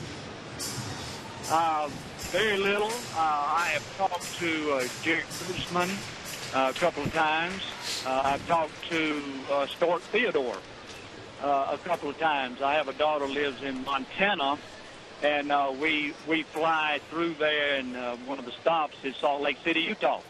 So every time we go in there, when we've been in there 2 or 3 times, I always call Stuart, and we talk a number of times. Well, George, it sometimes gets lost in baseball history because of the 1969 team that preceded you, but that was one of the great accomplishments in Major League history to come from last place in late August to the 7th game of the World Series, wasn't it? Oh, I think so, no doubt about it. And like I said, it was kind of fortunate the other teams didn't do that well either. And during that stretch, if another team in our division would have gotten hot, we wouldn't have had a chance. But nobody else got hot either. And we probably didn't play a whole lot over 500 even during that stretch. We just didn't win a whole bunch of games in a row, but neither did anybody else. And some of the plays, it was kind of spooky. Some of the things that happened down toward the stretch, and especially the last few games. Some things that you never see in baseball happen during that stretch. And it was, like I said, it was kind of an eerie thing. I said, boy, the good Lord, for some reason, is looking out after us. Well, George, it's been an absolute delight having you with us. Thanks so much for taking the time. Thank you so much for talking. Enjoyed it.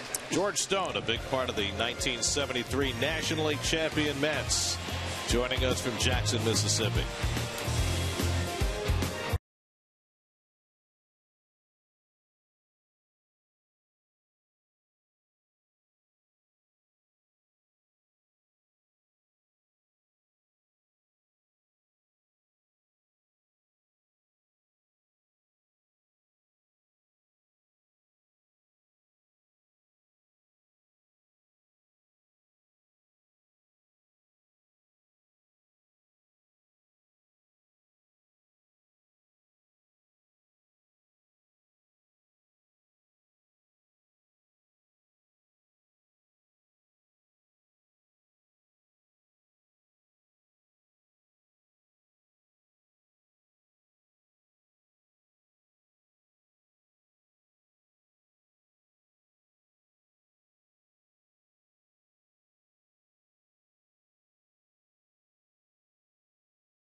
In his first big league start, walked 3 and gave up a run in the last inning, but now a chance to go 5 as he takes on 8, 9, and 1 in the Mets order. Over the course of the season, do a lot of stuff, do games in the stands. I'll remember that. That was George? cool to talk to him. Yes, it was. I'll just remember it for one thing. After talking about it for the last 40 years, George said, I should have pitched that game. I was the kind of guy who gave the A's fits. And what we forgot to mention was George's rookie year was 1967. He was part of that Brave team in '69. He went 13-10 that year. Wow. And didn't pitch in that series. I pitched in relief, I believe, against the Mets. 69 League Championship Series? Yes. 12-3 with a 2.80. Well, that was 73. But I'm saying, I mean, in '69, he was with the Braves. So how ironic. He's a part of Met history in both ways. 2 World Championship teams. I want an accent like that. You do? I do. I like that. I'm thinking he's got, probably got a fishing cap on, one of those kind of camouflage.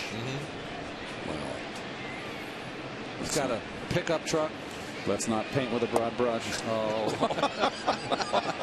Well, those are Stone's numbers. And as he said, he didn't pitch much the first couple of months of the season, but then became more and more reliable as the year went along, wound up making 20 starts. And in September, he was 4-0 with a 2.15 ERA, and then pitched that terrific Game 4, even though he wound up with a no decision as the Reds rallied against the bullpen. And he did get the save in Game 2 of the World Series, the 12-inning game that the Mets won to even up the series. And he did wind up pitching in Game 7, but in relief the last couple of innings. But that was a fateful decision by Yogi Berra to start Seaver and Matlack on short rest and skip Stone, and it might have cost the Mets a chance to win the World Series. Well, it always harkens back to when the Marlins beat the Yankees and when Trader Jack ran out. Who was the starter that went to Boston? Beckett. Well, Matlack didn't have it in Game 7. Got knocked out in the third. Gave a couple of home runs to Bert Campaneris and Reggie Jackson, and got knocked out in the third inning, and the Mets were never able to recover from that. Ken Holtzman, boy, did he have good stuff. How about a World Series game, 2 hours and 37 minutes? By the way, Darryl Knowles got the save in Game 7, became the first pitcher in Major League history to pitch in all 7 games of a World Series. And Reggie Jackson began his late Mr. October postseason play. If you saw the 2-run home run in Game 7, but he beat Seaver late in the game with a double in right center field, I believe, in the 6th game. Correct me if I'm wrong. When the A's played the Reds in the World Series the year before, wasn't Reggie hurt? Yes, he hurt his hamstring. So this was his first opportunity to play in a World Series. Orang struck out his first time up, and Nelson gets a swinging strike, 1-1. Well, that was a lot of fun, and something I hope we can do more of in the future. Yes, bring some Met history back to Citi Field. Well, especially this year with the 40th anniversary of the 73 team, and as I said to George during the interview, that 73 minor miracle gets buried because it happened just 4 years after the Mets' superior miracle of '69, if you want to put it that way, as Harang strikes out for the second out. And it's a shame that that team is not better remembered, because what they accomplished from August 30th till the second week in October was nothing short of miraculous.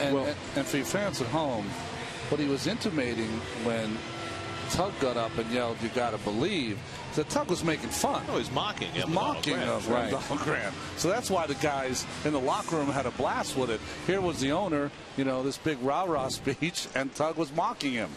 Not a lot of players had very fond feelings for M. Donald Grant. Rusty certainly is one of those in that category. But you know what? About that 73 year, Ronnie, you and I, wow. Just a bit outside. Oh, nice try by EY. Over the years, Ronnie, we're very close with Rusty, and Rusty always spoke of 73 with great pride of that team. Yeah, he was within a game of upsetting, very much like when they upset the Orioles in '69. Well, Rusty had a lot to do with that, too. Yes, he did. I mean, he had a remarkable postseason, and the great defense that he played, wrecked his shoulder, couldn't even throw the ball during the World Series, and yet continued to hit. And Rusty's going to be here on tomorrow for the it's good for the Hall of Fame induction of Met Hall of Fame induction of Mike Piazza. Are you guys going to be all on the field for all the Hall of Famers? I'm going to wear I'm going to wear a suit tomorrow, out of respect for the Hall of Fame, Met Hall of Fame, and Mike Piazza. You wear a suit every day. No, I don't. I'm in my Bermudas right now. You're a sharp dresser, though.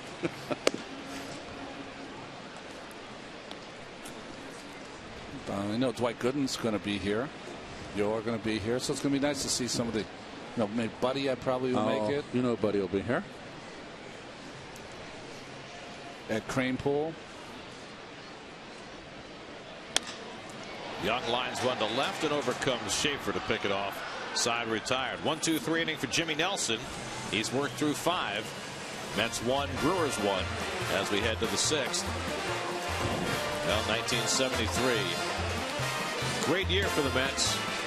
1 win away. Yogi, why'd you do it?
One duel as we go to the 6th. Jonathan Lucroy leads off from Milwaukee and takes a slider off the plate. Lucroy, Gomez, and Jeanette 3, 4, and 5 in the Milwaukee batting order in the 6th.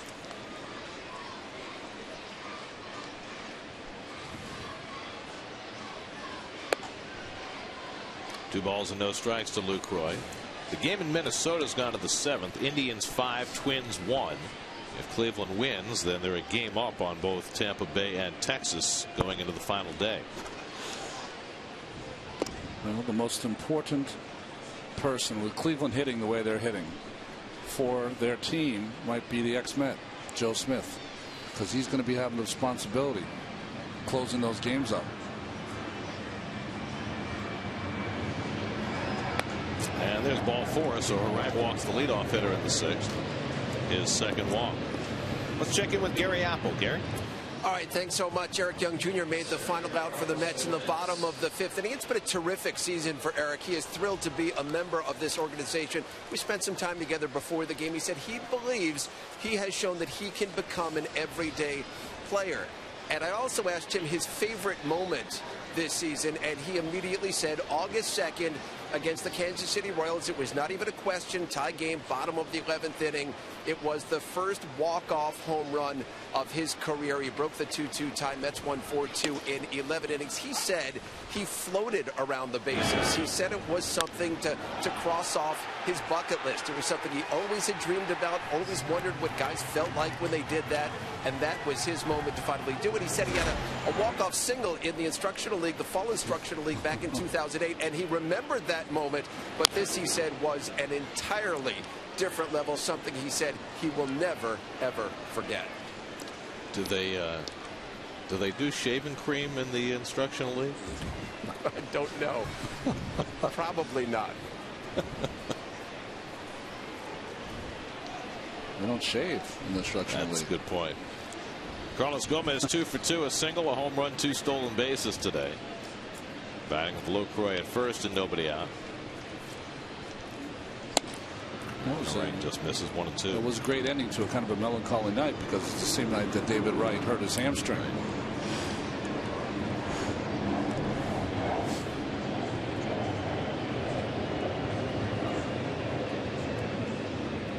Well, Eric says that he is prepared to be an everyday outfielder, and he's been that for the better part of 4 months. The question is, and Sandy Alderson was talking about putting together the puzzle, and you're not going to upgrade at every position. So does Eric Young end up being an everyday player next year, or will he wind up being more like a 4th outfielder? And that's a question you really can't answer right now until you see what the Mets do in the offseason.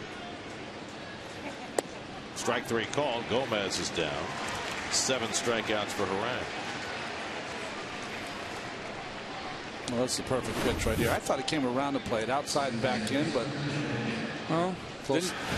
Close. Hey, they gave it to the pitcher. It's the penultimate game. It's a wonderful adjective. Veteran Michael Gonzalez is up in the Brewers bullpen.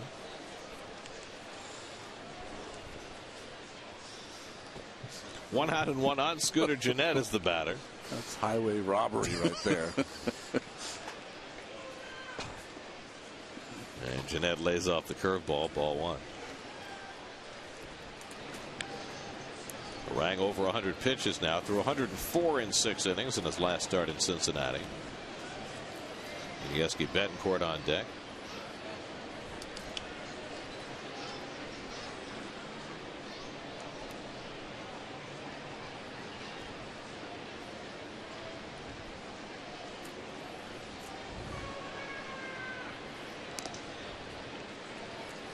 Lucroy stole a base in the opening game of the series.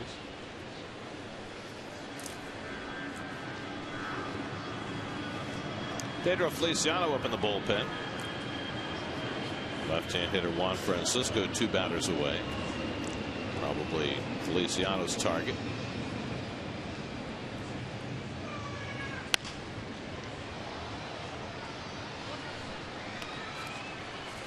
One and one to Gennett.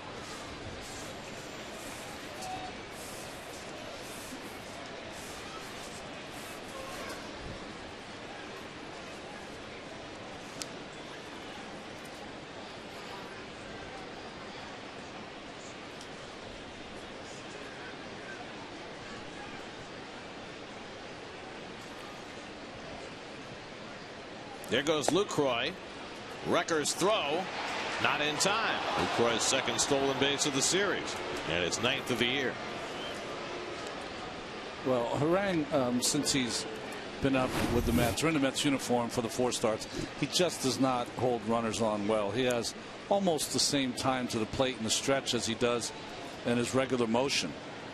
Good throw by Recker, sweep tag by Quintanilla, but Lucroy just gets in there. A little swifter than your average catcher.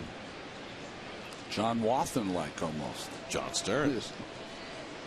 He would chastise you for not putting him before right. Wathan. Although, you know, I'll hear about it.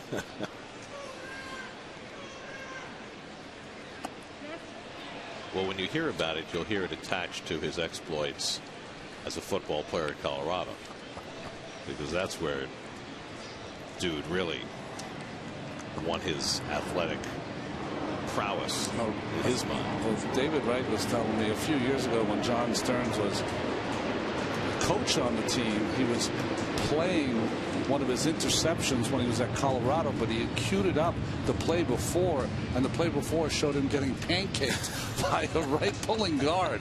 So the whole team had a lot of fun with that one. Into right center, that'll fall for a base hit. Lucroy is going to be waved home against Lagares, and the one-hop throw to Recker, and he tags him out. Outfield assist number 14 for Juan Lagares. And a nice job by Recker to make the reaching tag on Lucroy for the second out. Don't run on that guy.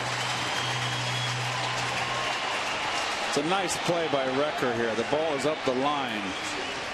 I mean, Juan's proud of himself here.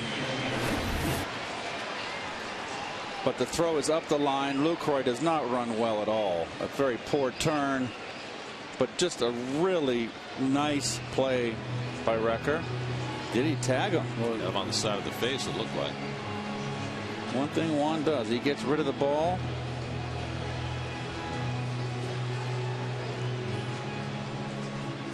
I don't know if he got him. Lucroy did not argue, so got him right there, just on the top of the shoulder. Gave him a clean shave. Do any of these teams have advanced scouts, or what's going on here with the reports? I hear reports. We got reports upon reports. This tells me this. The wind's blowing that way. You go this way, and no one tells them that Lagares is going to throw you out if you decide to go home. There's one out. Oh, I was shocked when I saw Ed Cedar waving him home. I'm thinking because Betancourt's up. Is that one of the reasons? Maybe you have 7, 8, 9 up, or 6, 7, 8. Well, Betancourt should be able to hit a fly ball. Yeah. It doubled his last time up, and he drives this one to right, but right there is Baxter, and that retires the side. So helped out by Lagares and Recker, Harang puts up a 0 in the top of the 6th.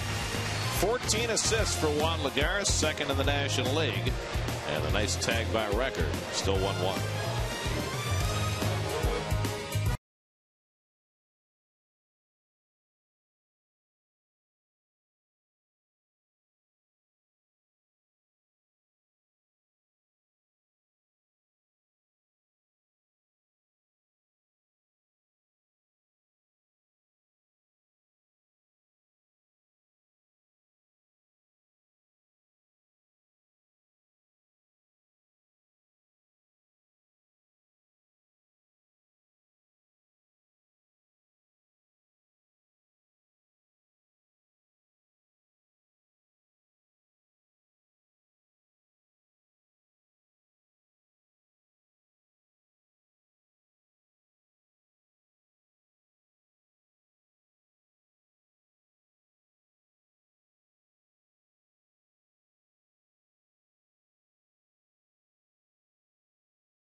Looks like they should have made it at 9 o'clock. I couldn't tell which was which team, so I didn't know who won. Who won that? Who won that game? They were all wearing red. That is a little odd. Michael Gonzalez on to pitch for the Brewers as we go to the home sixth in a 1-1 game. And Lucas Duda takes a fastball strike.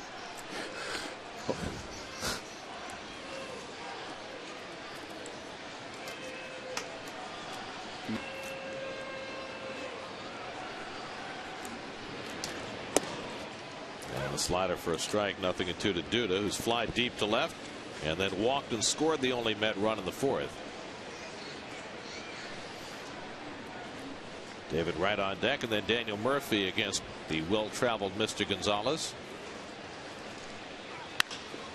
Fly ball deep left, back goes Schaefer to the warning track, and he'll have room again to make the catch. So twice Duda has fly deep to left.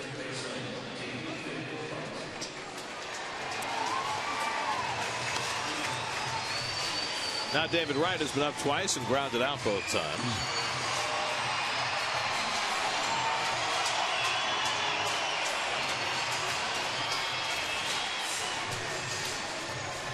Michael Gonzalez, who at some point decided he didn't want to be Mike anymore, now 35 years old. Pirates, Braves, Orioles, Rangers, Nationals, Brewers. Maybe it was about the time he stopped rocking and rolling before delivering that he decided to go from Mike to Michael. That was funny. But it's a timing mechanism or something, he said. David gets under one to left, and Schaefer waiting for it to come down. 2 out.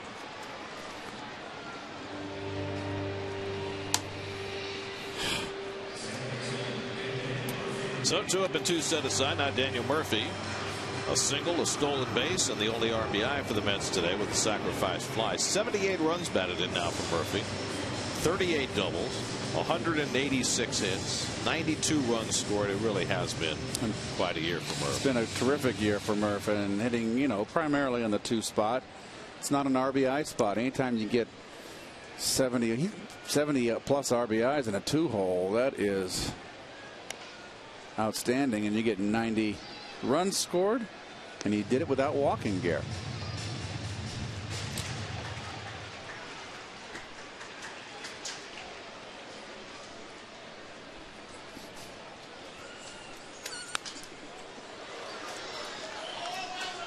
Two-strike count to Murphy.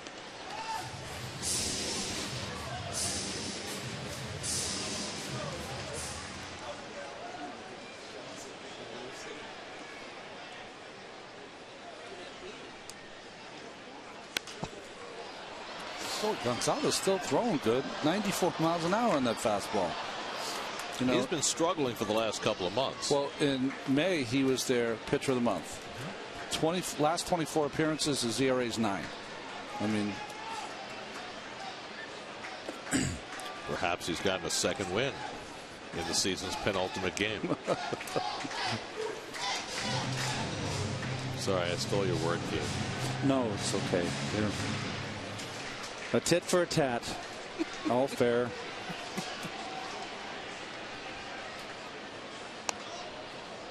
Defensive swing by Murphy to stay alive.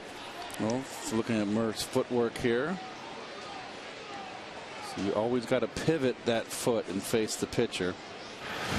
I think Murph tends to get he's kind of fallen back a little bit too far on his back foot. But hey, not knocking it. It works for him. Well, think about it. How many hitters have dirt all over the outside of their lead foot?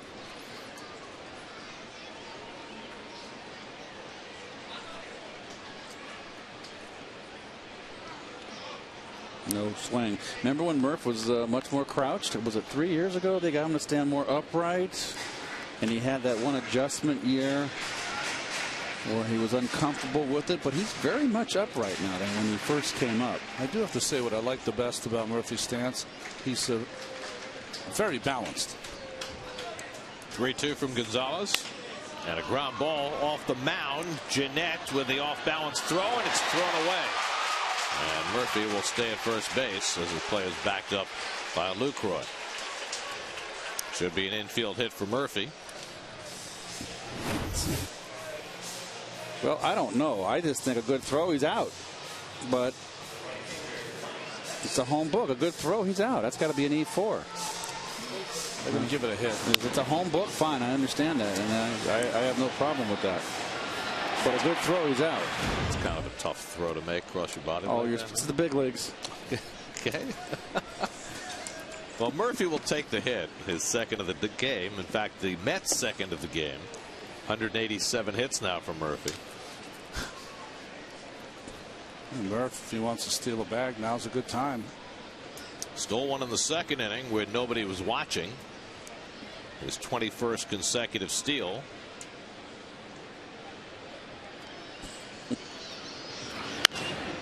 And Baxter pops one up in foul ground. I'll sail into the crowd. 1-1.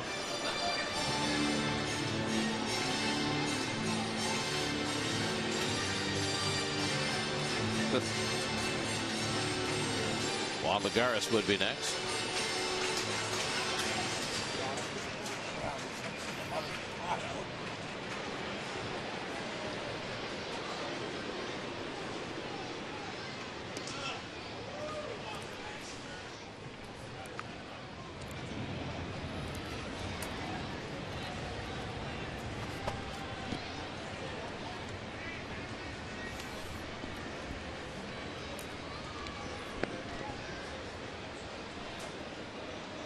Two-one to Baxter, and he lines one, base hit. Murphy will go first to third. So Mike Baxter with his first hit of the day, and the Mets have first and third and 2 out.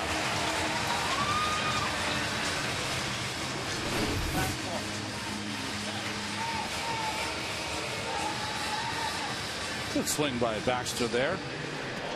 Fastball away, right on it. And he stays level.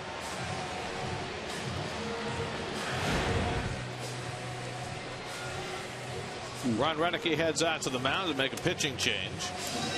They'll bring in a right-hander to pitch to Lagares. Call to the bullpen brought to you by Verizon Wireless. 1-1 game in the 6th. We'll be right back.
Runners stranded, 62%.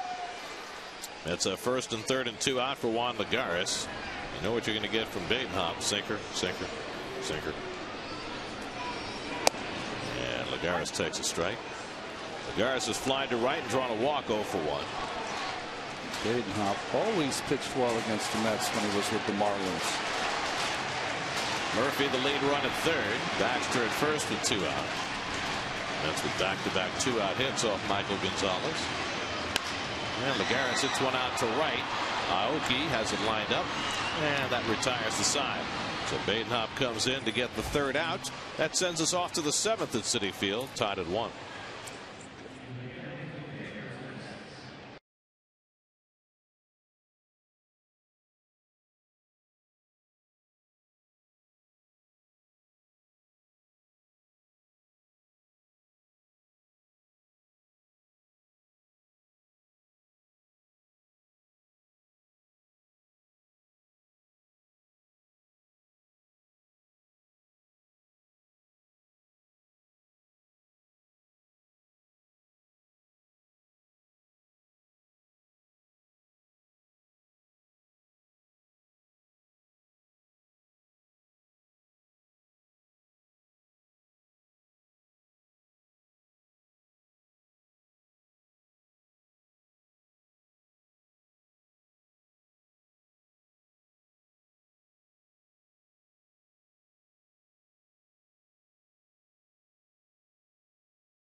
Well, Feliciano's been outstanding. First batter face numbers.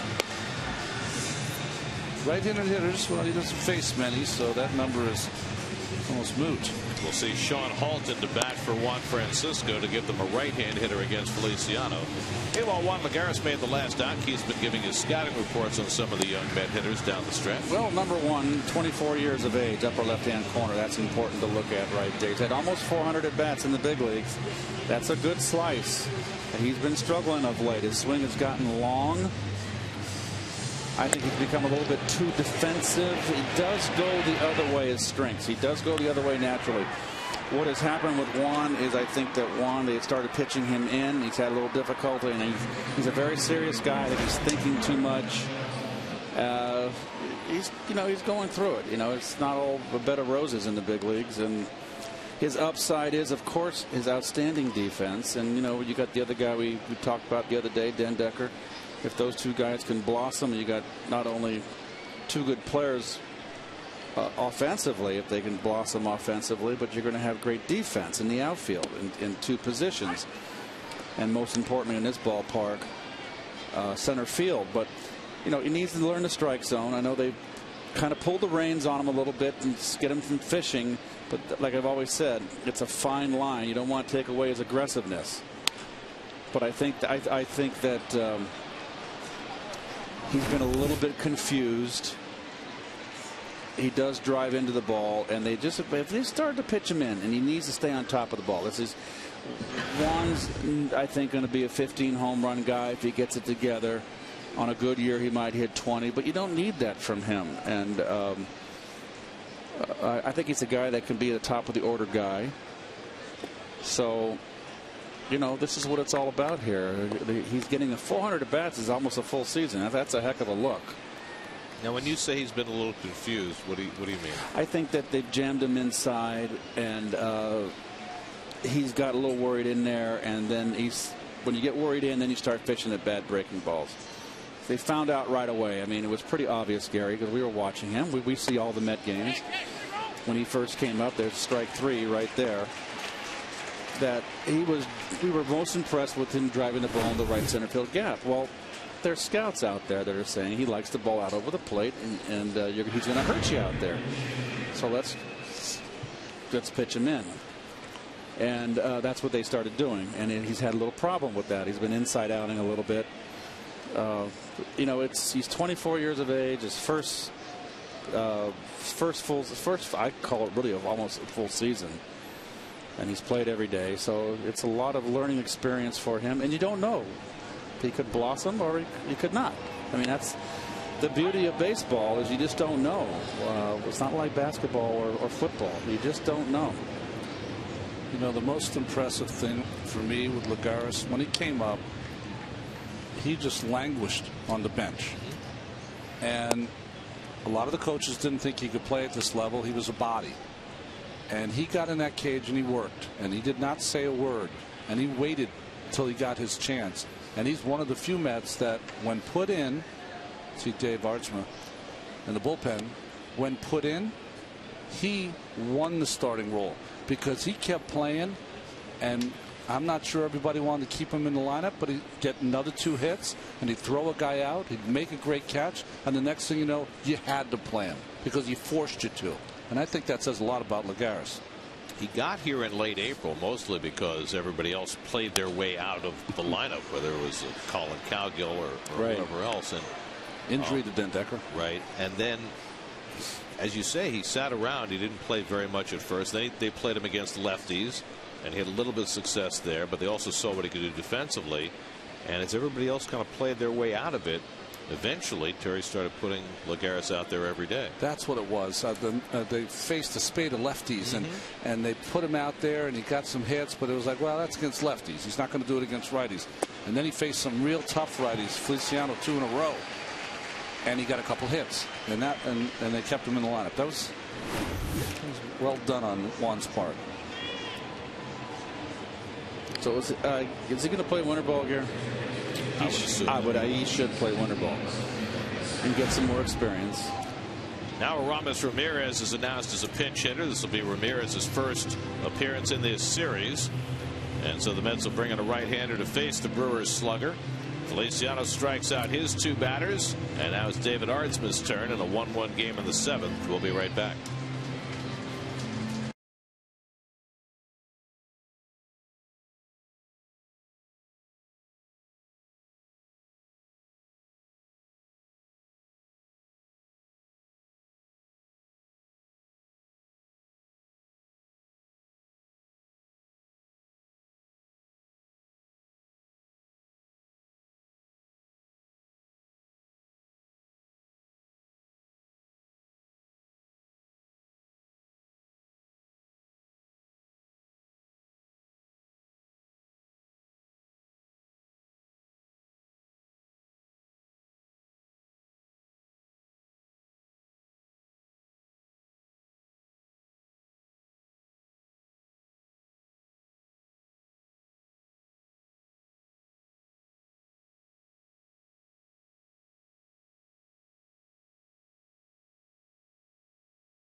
behind the scenes look at all the top moments and storylines on Mets Insider, presented by WB Mason, tomorrow at noon, only on SNY. David Artsma in. Well, first batter face numbers, but the numbers doesn't bear out here, of course, with the starting the or finishing the inning, but his numbers against inherited runners has been perfect all season. Ramos Ramirez has been battling knee problems all year. More recently tweaked his knee during the scuffle with the Braves on Wednesday night, so sat out the first 2 games of the series. He's only played 90 games this season. When healthy, he's an RBI machine. Artsma quickly ahead on Ramirez, 0-2. Another one of those guys I remember being a lot bigger. He's really trimmed down. It's an interesting season. He's notched his 2,000th hit this year. He's scored his 1,000th run. Ramos Ramirez has had himself a terrific career. 7 times he's driven in 100 or more runs.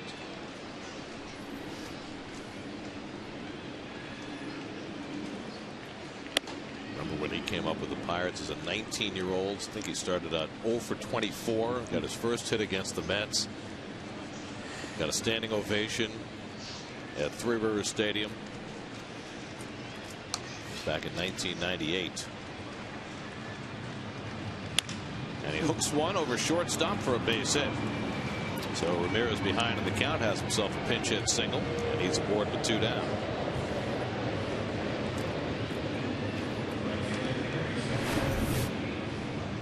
Well, he stays back on a breaking ball. Let's go with one hand. The good hitters can do that. We'll get a pinch runner for Ramirez.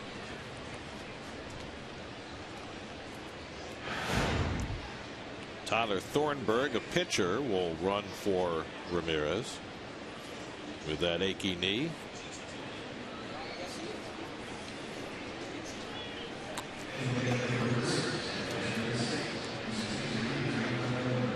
Garth Forge telling Thornburg, see second base. It's like, oh, just run like you're going to center field, left center field. You know what Garth just told Thornburg?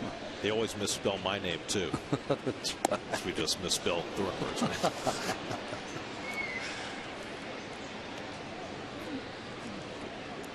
Aoki is 1 for 3. Single to left center his last time up as he lost his footing there. We've gone to the bottom of the 9th in Minnesota. Indians 5, Twins 1. The Indians can get 3 outs with Joe Smith in the game. They will control their destiny in the American League wild card race and be 1 up on Tampa Bay and Texas going into the final day. So that assures some drama on that final day in the American League. Good breaking ball right here from Artsma.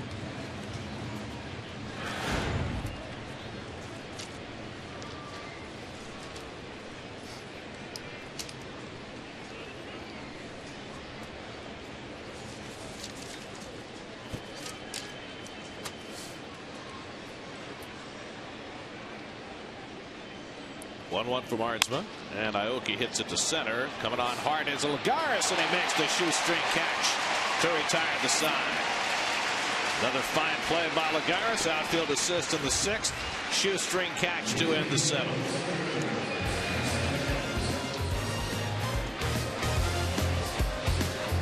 1-1, 7th.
Halton, who pinch hit, stays in the game at first base.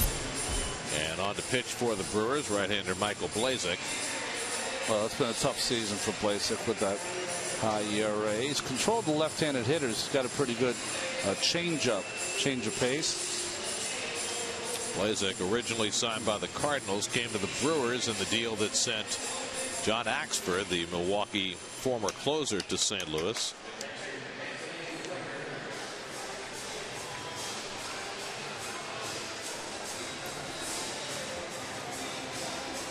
A lot of little ones here today. Perfect day for it. It's been a beautiful day in New York.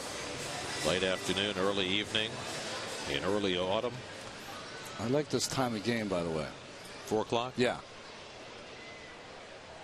Every day? Why not? I think I would vote differently. Yeah? I'd go for noon every day.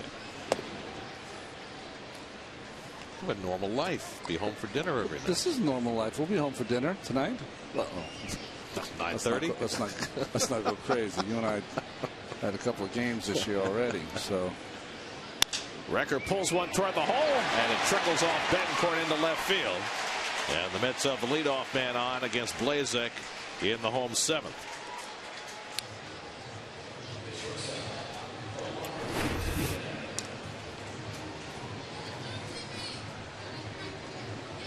So the Mets have their 4th hit of the afternoon. Now Omar Quintanilla will come to bat. Nobody's come out on deck as of yet, but you have to assume that there's a chance Quintanilla will be bunting here.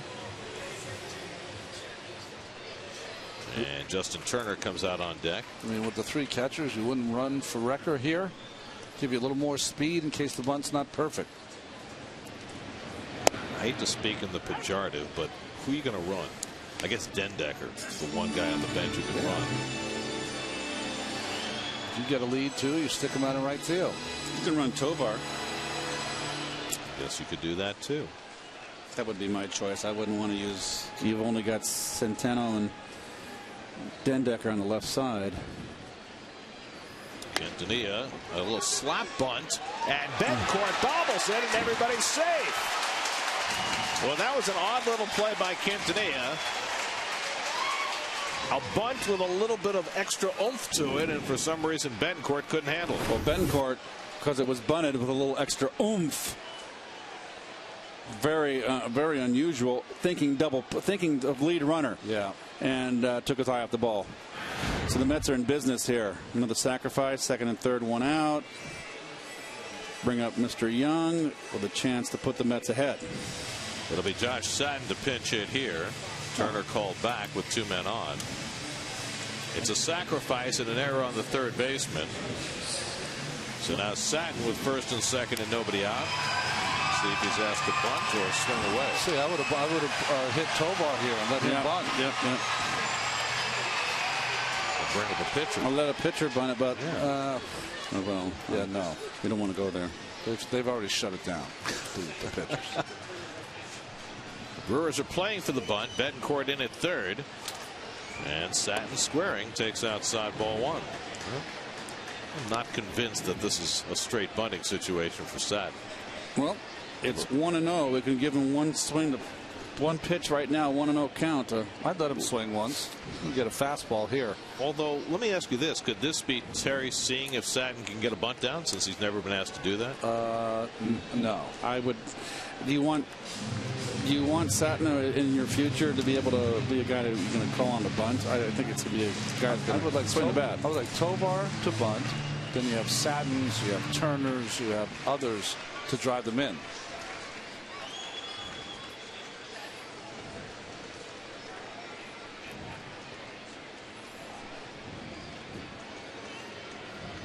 They run the wheel play and the pitch outside.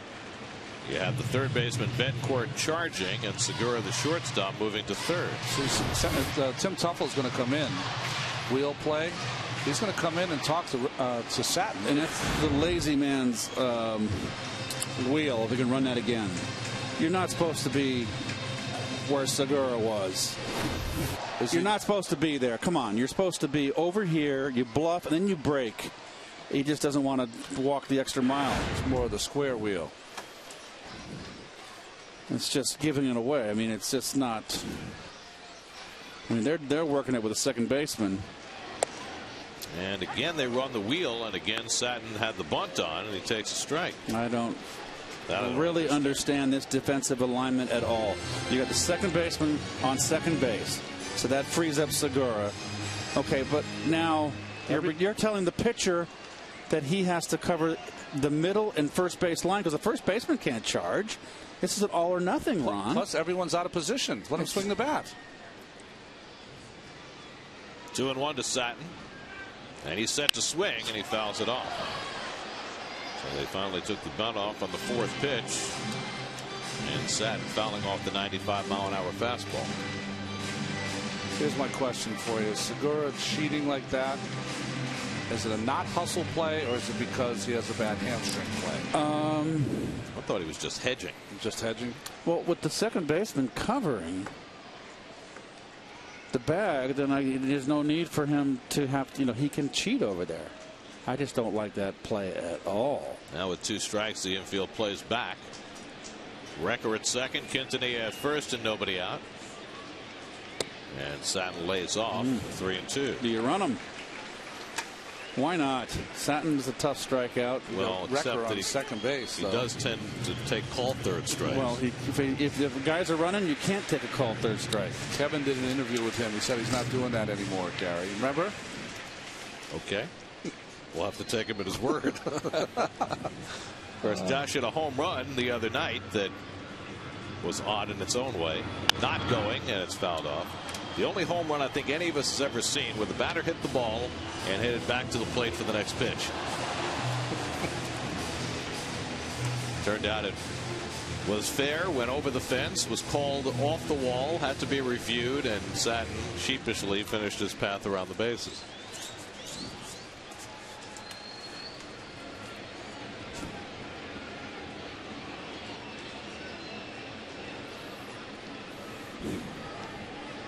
Seventh pitch of the at bat from Blazek to Satin.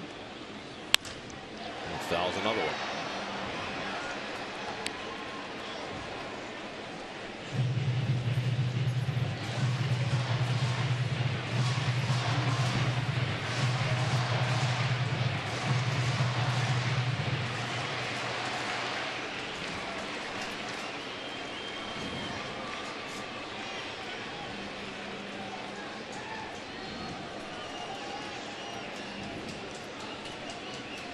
Again, the 3-2, and Satin fouls that fastball away. Well, it's over in Minnesota. Cleveland defeats the Twins 5-1. Scott Kazmir gets the win. Another former Met, Joe Smith, finishes up. The Indians have won 9 in a row, and they now lead the American League wildcard race. They're a game in front of both Tampa Bay and Texas going into the final day. And messing up Ronnie's travel plans by the minute. That's all right. So great. Wherever he goes is going to be fun. Ninth pitch of the at bat coming to Satin. And there'll be a 10th.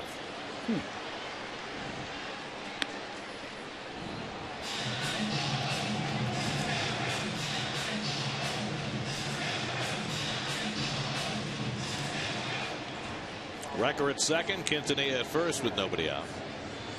That's trying to break a 1-1 tie in the 7th, and Satin, after being asked to bunt on the first 3 pitches, has gotten into swinging mode. 10th pitch coming from Blazek. And it's too high, and the bases are loaded. Nice at bat. By the way, Josh.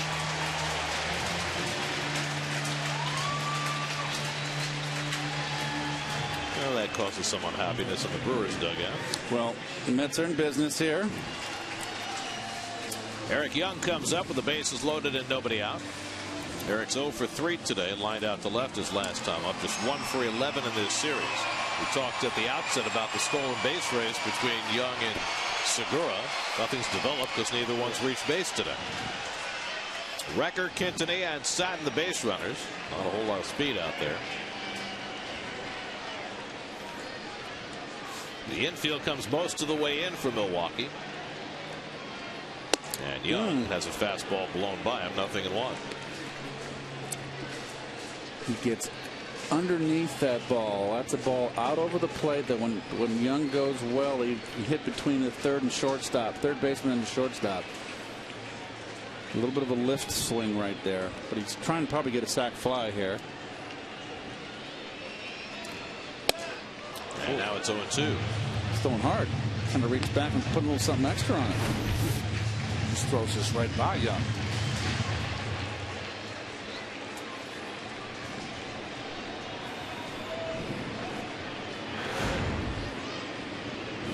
Not a very good number for Young, getting that runner home from third, just 38%.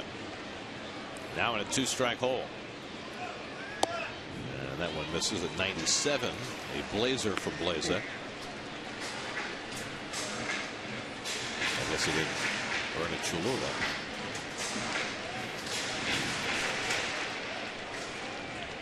'24-year-old Michael Blazing trying to pitch himself out of a self-inflicted jam.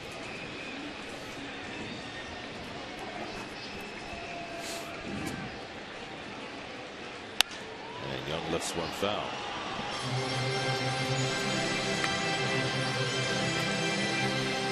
A single, an error, and a walk have filled the bases. Lucas Duda on deck. There's nobody up in the Milwaukee bullpen, so Duda will face a right-hander.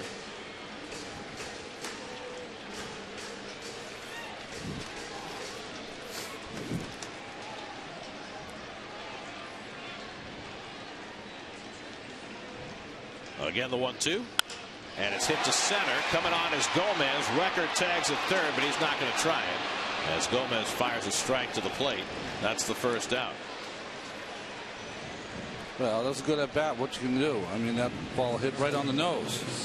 Well, Gomez has 12 outfield assists this year. And he's played shallow. That ball very easily could have fallen in for a base hit. He wasn't playing that shallow. Gomez is going to probably win a Gold Glove this year. Well, he better enjoy it, because if Juan Lagares spends the whole year in the majors next year, he'll win. Well, it's going to be it'll be a competition for it down the road for years to come. If Lagares plays every day. Brewers tilt their infield toward the right now against Duda. And back for 2. Lucas 0 for 2 and a walk. Only the corners have a chance for a ball going home.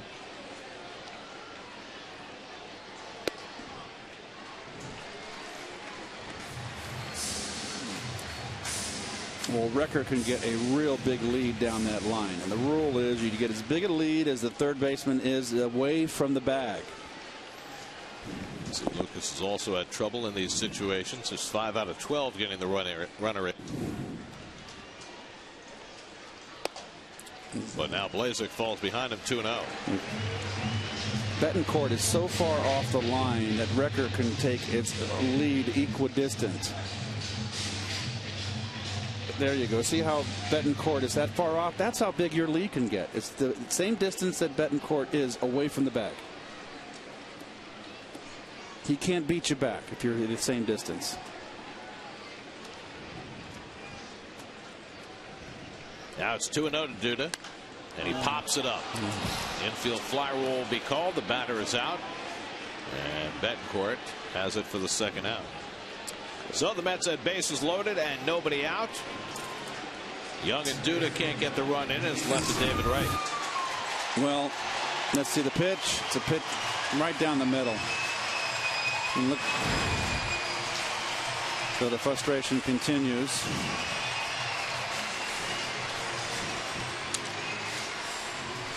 So David Wright will get a crack at it with 2 out. David's 0 for 3 today after sitting out yesterday with a sore thumb. Recker led off with a single. He's at third. Quintanilla reached on an error. He's at second. And Satin walked. He's at first with 2 out. He pitches David away with those blazing fastballs. David might take him to right field. RBI situation. And he takes a fastball for a strike. Well, this kid's got a good arm. Well, the Cardinals wanted Axford. They had to give up something of value. They've got so much good young pitching, and Blazek was one of those.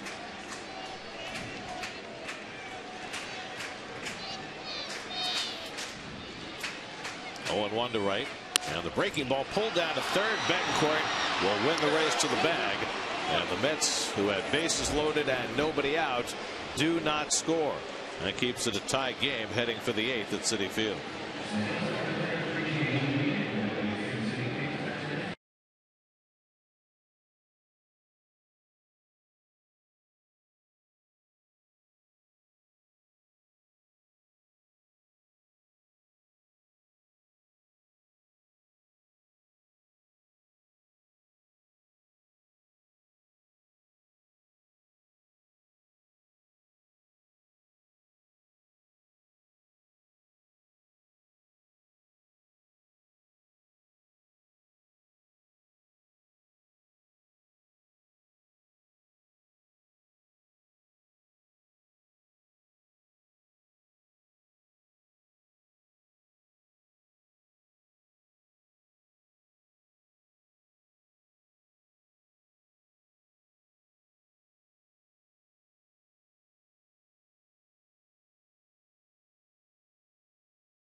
Save Tuesday night in Cincinnati. And that was on the last final road trip. And of course, he was the player to be named later in that trade, and he's been in 16 ball games. Mike Piazza Mets Hall of Fame induction day is tomorrow. A special pregame ceremony will take place before the 1:10 p.m. game. All fans in attendance will receive a commemorative Mike Piazza t-shirt courtesy of Citi. Visit Mets.com for tickets. And recently, Gary Apple sat down with Mike and talked about a variety of topics, including the New York fans. I've always felt like the Mets fans, and I'm not being patronizing here, it's like they are probably the most knowledgeable fans in the game. And I say that in a way like you could play in other stadiums and we could be down a few runs, the home team would be down a few runs, and, you know, the fans would be getting a little excited. But you're in Shea and we're down a few runs and you get guys on late innings, that buzz, you know, starts to go. And you could feel it. And it was like nowhere else. And, you know, I played in other obviously tons of other stadiums, but the fans there know, they're like, we got to get it going. And it was just that kind of energy, you know, the smoke coming up and that I miss coming out of the tunnel and seeing that and feeling that. It's something I miss. Well, tomorrow Mike will be inducted into the Mets Hall of Fame. Gary Apple, who conducted that wide-ranging interview with Mike Piazza, is here. Gary? There's so many things that Mike Piazza hit on. He talked about when he came up with the Dodgers. He had so many guys with such great backgrounds as informational tools to him. There was Sandy Koufax and John Roseboro and Don Drysdale down in spring training that he could pick their brains. But he said the one guy who helped him the most was Reggie Smith, the former Red Sox and Cardinal and Dodger. He said he really took him into the batting cage and helped him refine his swing, to work on counts, on reading pitchers, on tightening up his swing. And he pointed out the fact, here was Reggie Smith, who learned so much from Ted Williams in Boston and then imparted so much of that information onto Mike. He said he was the one that took him from being a good hitter to a great hitter, and he has not forgot it to this day. And if I'm not mistaken, Keith, as we were speaking about this, you played with Reggie Smith in St. Louis. Yes, I did, Gary. He was the third hitter in that lineup. One of the best switch hitters with power from both sides that I ever saw. And hitting behind him was one of the best switch hitters with power from both sides, and Ted Simmons. So, yes, and Reggie could play the outfield, had a great arm. Ronnie saw plenty of Reggie Smith. Reggie probably is one of the more underrated and forgotten players in this game. I mean, you talk about a guy who had a great career and played for successful teams. 67 was his rookie year, was it not? He was a part of that team? He was on that team, I think, yes, he was. He was definitely on that team, but I don't think it was his rookie season. I will say one thing. I spent an ill-fated third year in Little League trying to copy that stance. It didn't work out. That bat up high? Yeah, right. He was a pretty fiery guy, was he not? Yes, he was. He was very emotional, temperamental. Yes. Intense. Yep, that'd be the word. That's a better. Clock gets Segura looking for the first out in the 8th. Reggie Smith's rookie year was 67. He came up briefly in 66. Okay. But he was a regular on that American League Championship team for the Red Sox in 67. If I remember correctly, he hit a lot of second in that lineup, if I remember correctly. Finished second in the Rookie of the Year balloting that year. Joe Foy at third, Rico Petrocelli at short, Mike Andrews at second base, the boomer, George Scott, who we just recently lost, at first. Elston Howard did a lot of catching down the stretch for that team. And Jim Lomborg was the big starter. Jose Tartable. And of course, Yaz. Yes. Who was the right? Oh, Reggie was in right field, of course. Yeah, Lomborg, Santiago was this other starter. Santiago started Game 1 of the World Series. Because Lomborg had been so heavily used down the stretch. Jonathan Lucroy up with 1 out. Takes a curveball low, and it's 2-0. Reggie Smith finished his career with 314 home runs, a .287 lifetime batting average, a .366 on-base percentage. Once walked 100 times in a season. In fact, he led the National League in on-base percentage in 77 with the Dodgers. 2-1 now to Lucroy. 17 years. When I came up, it was Lou Brock would get on base in the first inning, steal second. Ted Sizemore would butt him to third. Reggie, get him in. All they had to do was put it in play. And he had an RBI. He drove in 100 runs that year. That would have been 75, I believe. 74, he drove in 100 runs. 74, that's right. That's when I got called up. Excuse me, I got my wires crossed. And then 75, he went to the Dodgers to trade for, was it 75 or 76? In the middle of 76. Right, yeah. For Joe Ferguson, I remember. The catcher? Yep. Great trade for the Dodgers. Yeah. And that's ball 4. So Black walks Lucroy. 1 out and 1 on in the 8th. Let's check in with the studio. Kareth Burke has a game break presented by Nissan.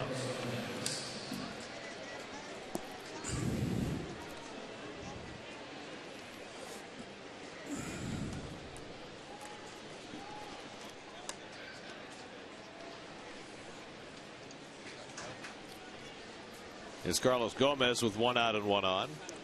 Gomez homered for the only Milwaukee run in the 4th inning. A long shot down the left field line. His 24th of the year. He's also singled and stolen 2 bases today. Lucroy has stolen a base in this game. He's at first with 1 out. And Gomez with that big swing fouls it back.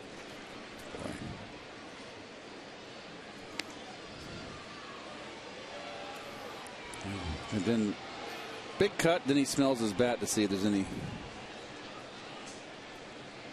smoke. Come on. Well, remember Wade Boggs said that? I never smelled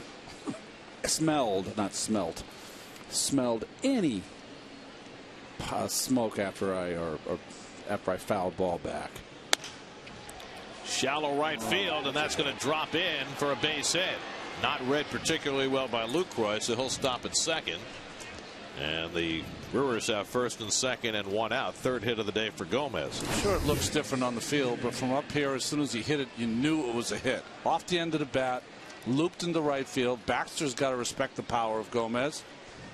But Lucroy was undecided. Not a good read. Doesn't even get. Just not a good read. Doesn't run well. He's a catcher. He really shouldn't be up in the upper echelon of that order. He kind of clogs it up, doesn't it? Don't you think? No, he runs pretty well. I mean, he's got a couple stolen bases in the series, but I know what you're saying. I mean, he's not a speedster, but a good lineup. He'd be a 5th hitter. Don't you think? Yeah. Be a good 5th hitter. Well, if they had Ryan Braun, he would be their 5th hitter. That's true. Because you got Ramos Ramirez in the lineup. He'd be their 6th hitter. You got it, yeah. So Scooter Gennett is 1 for 3. Single to center his last time up. Ricky Weeks in there. He's down to 7. We could work this so we get him out of the lineup. Might be ninth before long. Oh. Yuniesky Betancourt is on deck. So Lucroy, the tie-breaking run at second. Gomez at first with 1 out. And Vic Black has some trouble to work out of here in the 8th. And Jeanette fouls one down the left side. 1-1. Well, tomorrow, the final game of the 2013 season. Festivities before the game honoring Mike Piazza's induction into the Mets Hall of Fame. It all starts tomorrow at 12:30 right here on SNY.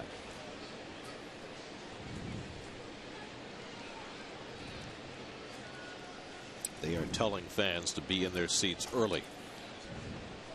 I'm going to have to get here early. It's going to be a full house tomorrow. Yep. It'll be a lot of fun. I'm looking forward to it. I am going to go to bed early tonight, Gare. Are you doing the open from the field? No, Give no. the fans a feel of what it's like out there? No, no. This is that's hallowed ground out there.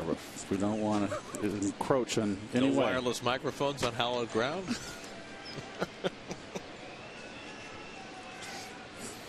Jeanette lines one to left field. That's a base hit. Lucroy held up. He'll move into third. And the Brewers have the bases loaded. So Jeanette has his second hit of the game. And Black now has a big-time mess to work with. Bases loaded, 1 out. You know how we always have those little things in ball. And Jeanette with a nice hit. Fastball away. Goes that way.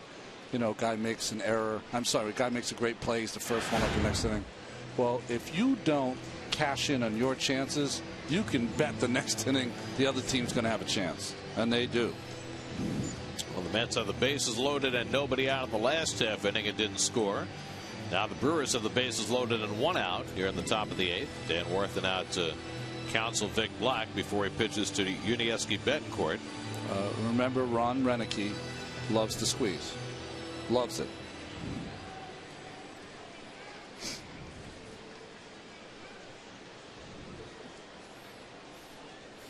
Betancourt has 8 sacrifices this year, so he's been asked to bunt before. Lucroy at third, Gomez at second, Jeanette at first. Due to playing in, everybody else back. Betancourt 1 for 3 today. And fouls off the 96-mile-an-hour fastball. Last time we saw Vic Black, he was pumped. Got his first big league save. Talked after the game all about how his family didn't like the Reds. No. In Texas? Struck out a couple. One of them reached on a wild pitch. No problem. He got a comebacker. Calmly started a game-ending double play. And now he's quickly ahead on Betancourt. 0-2.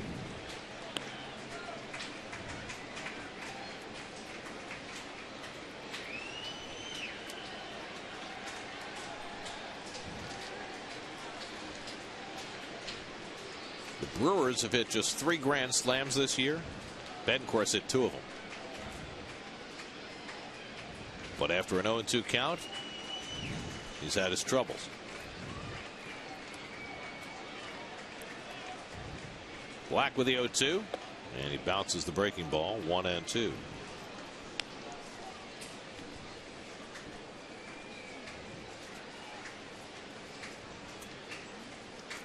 The Brewers 1 run and 8 hits. The Mets 1 run and 4 hits. We're in the 8th.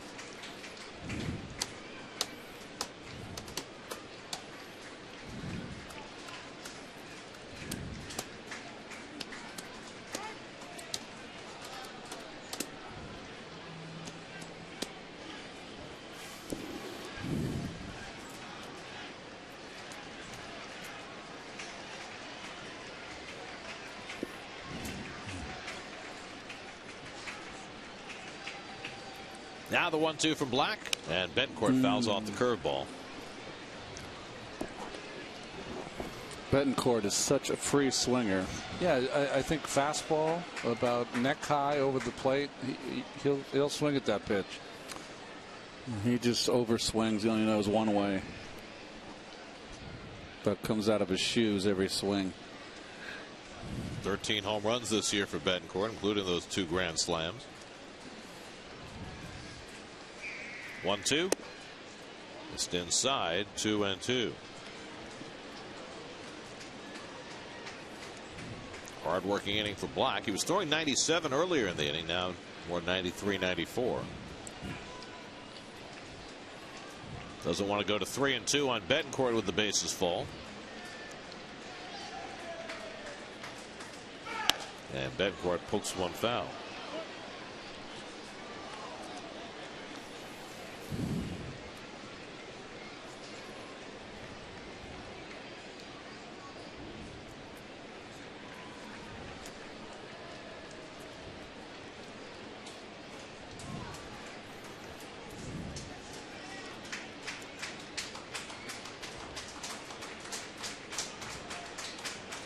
Again, the 2-2.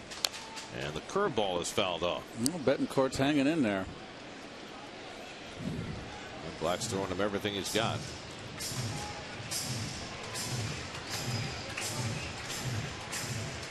Hey, Ronnie, if the Astros lose their last 2 games, does it carry over to next year? No.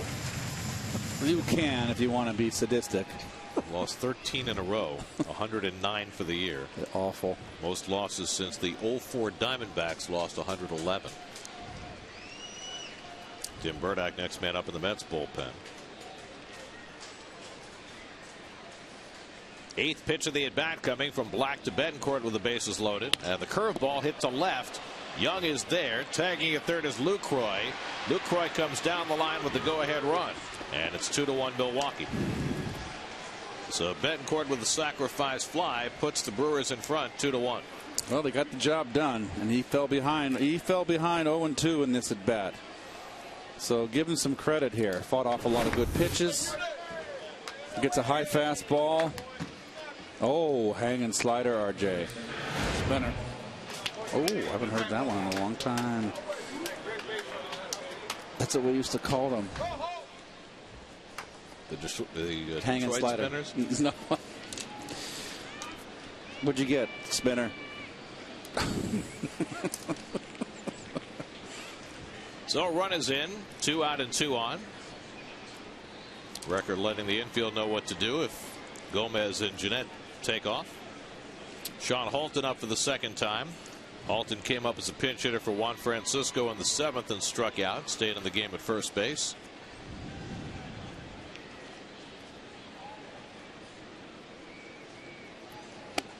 And swings through a fastball, 0-1.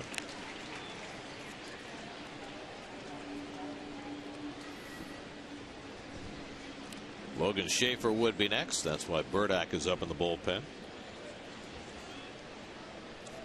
Black already at 25 pitches in this inning. Struck out his first batter, but then the walk to Lucroy set the inning tumbling down. Gomez takes off. Halton hits it deep to center, but not deep enough. And Garris is back to get it. That retires the side. Base runners had no idea how many outs there were. Oh, my God. But that is the 3rd out of the inning. Brewers take the lead on the sac fly by Betancourt 2-1.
The only 3 players in the National League with 20 home runs each of the last 6 seasons.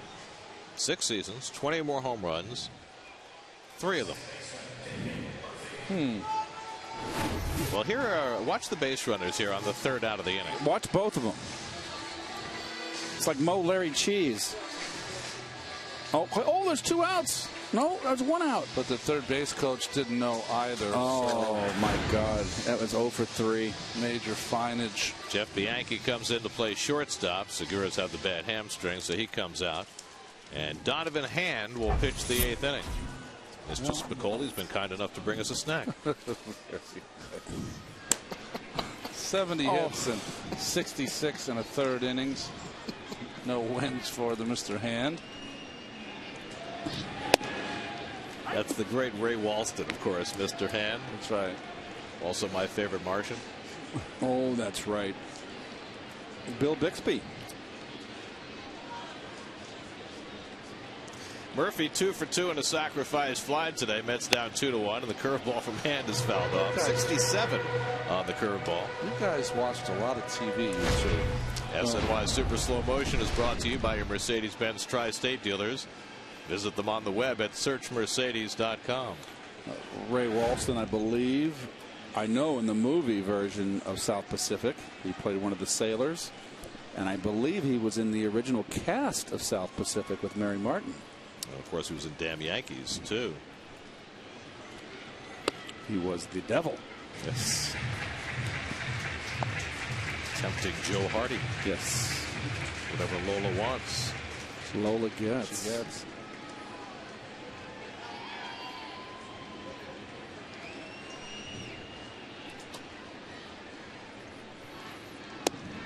And Murphy takes that slow curve outside, 2-2.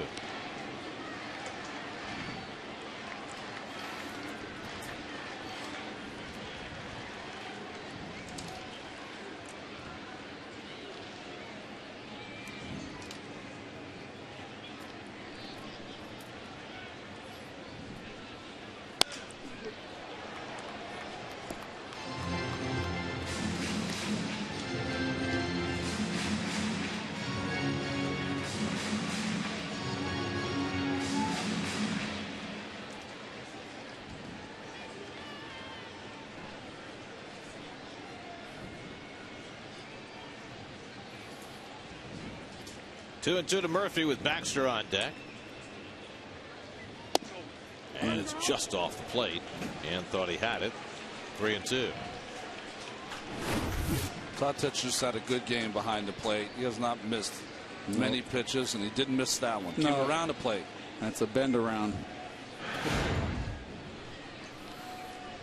She'll be coming around the mountain.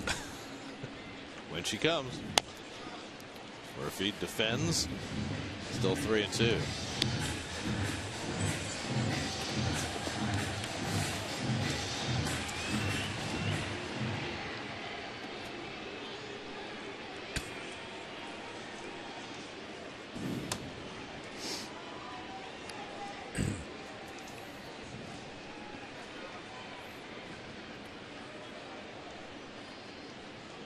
Eighth pitch of the at bat from Hand to Murphy. And he missed ball 4. Murphy works out a walk. So the Mets up tying one aboard with nobody out. Nope, he wanted to get cute and tried to backdoor him with a little breakage. And now he misses. And now he's got a guy with 21 stolen bases on first. So now Mike Baxter the batter. We'll try Hawkins up in the Mets bullpen. Hoping the Mets can at least tie it, if not take the lead, and get him a save chance. Baxter bunting here. I wouldn't. Would you? I would They had not. Satin bunting in the last inning. No, they did. Go, Murph, go. Murphy already has a steal today, and Hand aware of that.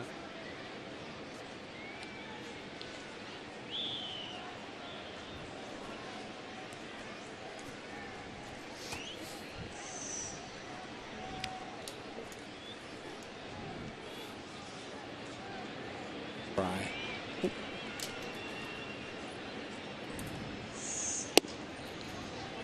1-0 to Baxter.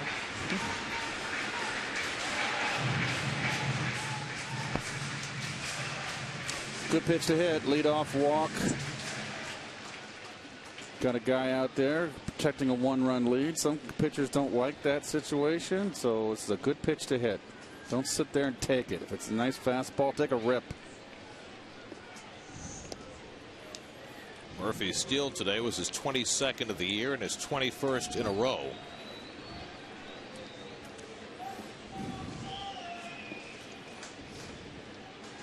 Tying the second longest stolen base streak in Mets history. It's behind Howard Johnson.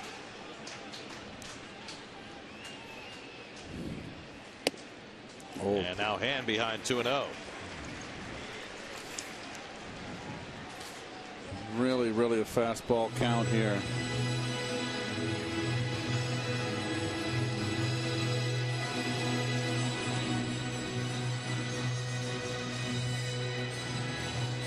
In this situation, Keith, you're looking for a ball that you can drive and hit for an extra base hit. Pitchers are always in trouble. They'll run the ball away. Hopes to get a ground ball. And I always 2-0. They need a strike. Left center field gap. Go have a Budweiser. 2-0 to Baxter, and he takes the strike. The Budweiser sign's in center field. Well, we used to always say when the pitcher got yanked, that go have a Bud, an early shower.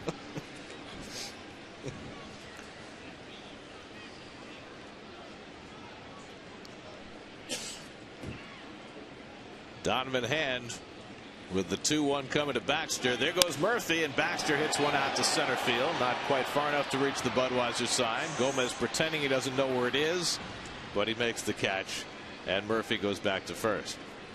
So Murphy, who often is deking the opposition, wouldn't fall for the deke from Gomez. What's that old saying? You can't. No, I won't. Can't trick a trickster? Yeah, thank you, for lack of a better word.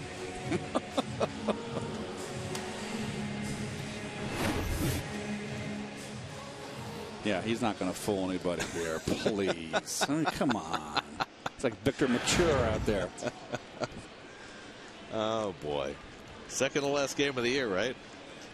He's a bad actor. One out Both and one them. on. Here's Juan Lagares. Well, we've talked about good actors this inning.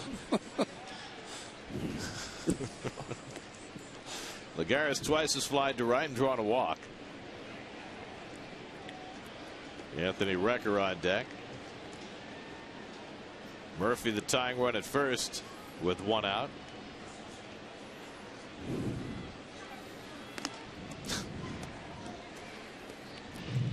Learning about Cuba and having some food, Mr. Hand.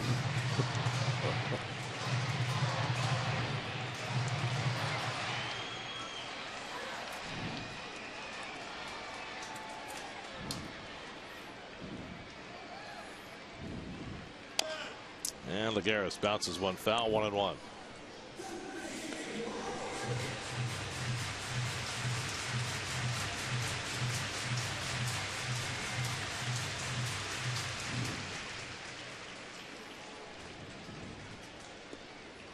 That's with just 4 hits on the afternoon / evening. It's dark now. It was late when the game began.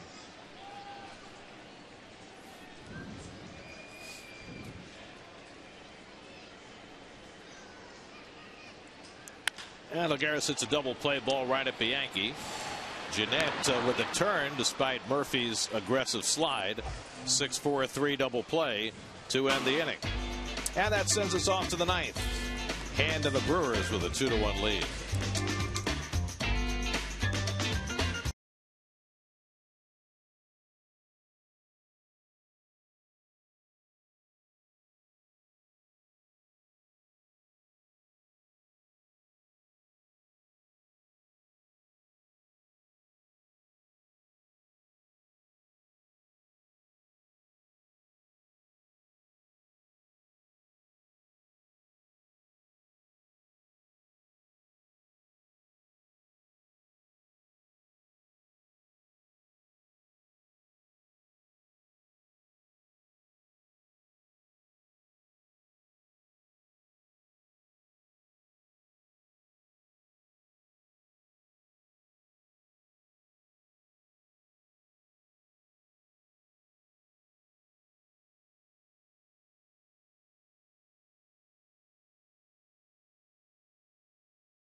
Baseball on SNY is brought to you by Sperry Federal Credit Union. Better rates, better service, better banking.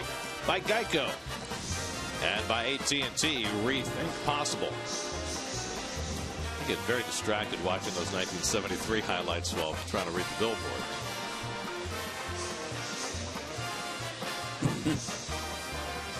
And Tug McGraw running for his life. Somewhere Gary Cohen's there. Yeah. Right there. Sorry, I missed it. Did you notice on the fly ball that Rusty caught, and he hurt his shoulder, that the umpire was about 10 feet from him?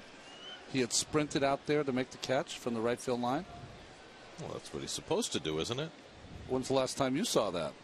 That's what he's supposed to do, isn't it? LaTroy Hawkins will pitch the 9th inning.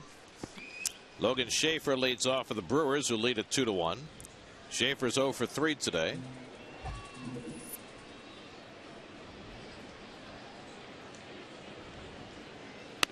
And a check swing foul ball. 0-1. Jeff Bianchi's hitting in the number 9 spot in the order. He's on deck. And then Nori Aoki here in the 9th.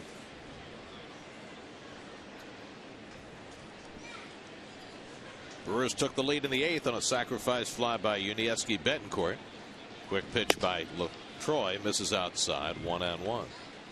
Aaron Harang started for the Mets today, went 6, allowed a run on 5 hits, 2 walks, 7 strikeouts. Good job by Harang in his final start of the year.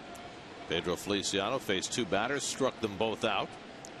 David Ardsma went a third of an inning, and then Vic Black gave up the run in the 8th. Right at Murphy. And he throws out Schaefer, 1 away. Let's see what's coming up on WB Mason postgame live. Chris Carlin, Bobby Ojeda, guys.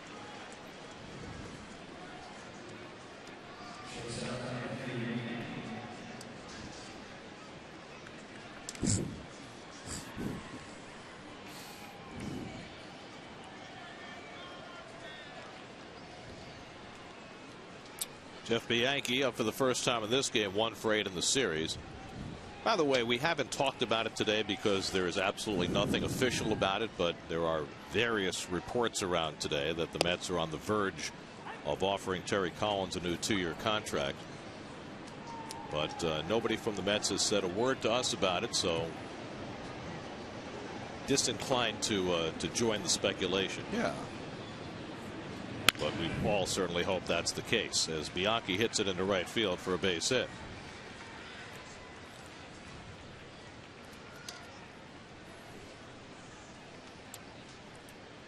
Well, I personally am, if it's true, I'm very pleased. He's deserving, and he's done a terrific job here with keeping this team on point. It hustles, having to a lot of frustration. Bravo. Here's Aoki, who's 1 for 4 on the day, with Bianchi at first and 1 out. He's running. Recker's throw goes into the runner off the glove of Quintanilla, but staying at second base is Bianchi. It's the 4th stolen base of the game for the Brewers, who've stolen more bases than any team in the league. Well, another good one to throw, but kind of spikes this just over the head of Hawkins, and nice play from Quintanilla just to get some leather on it. 4th stolen base of the season for Bianchi. So he's in scoring position with 1 out.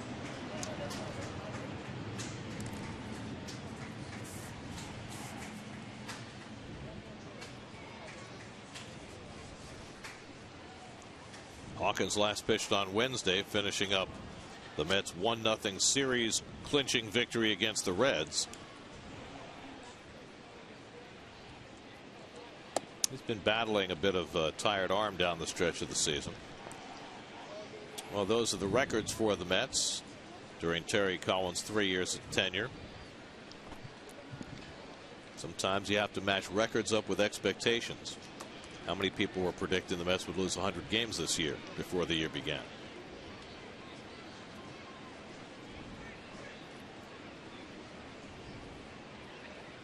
Hawkins behind 2-0. And Aoki slaps one foul.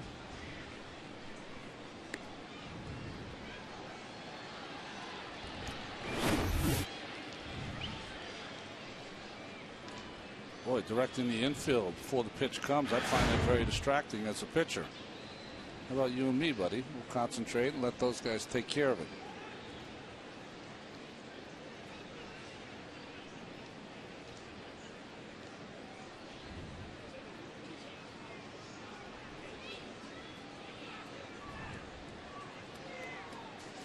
Two and one now to Aoki. There goes Bianchi. The throw to third by Recker, and Wright tags him out.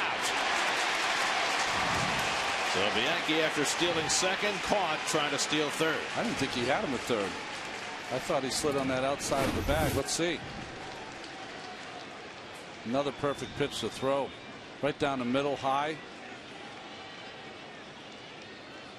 Thank you. Oh, safe. Thank you very much.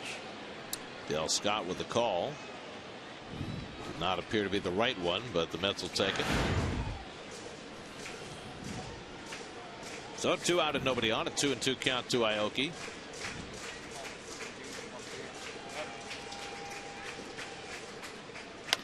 And it's slapped to short. Quintanilla charging. And that retires the side. We head for the bottom of the ninth at Citi Field. Mets trailing 2-1.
Question. We asked the only 3 players in the National League with 20 or more home runs in each of the last 6 seasons. And they are Hunter Pence, Brian McCann, and Jay Bruce. I wouldn't have thought McCann with all the injuries that he's had. Donovan Hand is going to stay in after working the 8th inning. He'll pitch the last of the 9th and bid for the save for Milwaukee. Trying to give Henderson their closer the day off. It would be Hand's first major league save. Justin Turner will bat for Anthony Recker, leading off in the last of the 9th. This has so often been the case. The Mets have come home and their offense has disappeared. 5 runs in the 3 games on this homestand. Turner pops up the first pitch he sees, and in shallow right field, Aoki called off by Gomez. 1 out. 1 pitch, 1 retired in the last of the 9th. Coming up tonight on Geico Sports Night at 10:30. Giants news, Jets news, and all the football from the guys who play for college professional teams. Geico Sports Night tonight at 10:30, only on SNY. Now Zach Lutz is going to bat for Omar Quintanilla.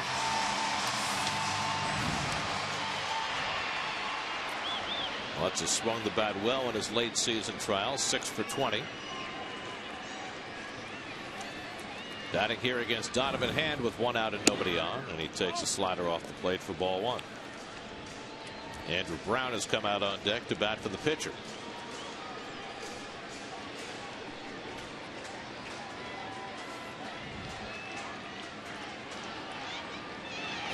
He's a source of great puzzlement and much hand-wringing. But the Mets can go 5-1 on their last road trip of the year and come home and produce absolutely nothing on their final homestand. And that is the perpetuation of a trait that has gone on for several years. Mets are 32-47 at home.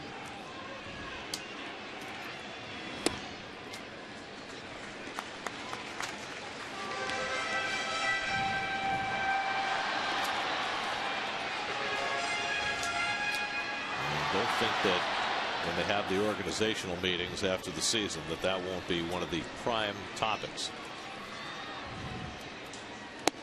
Lutz takes a strike, 3-1.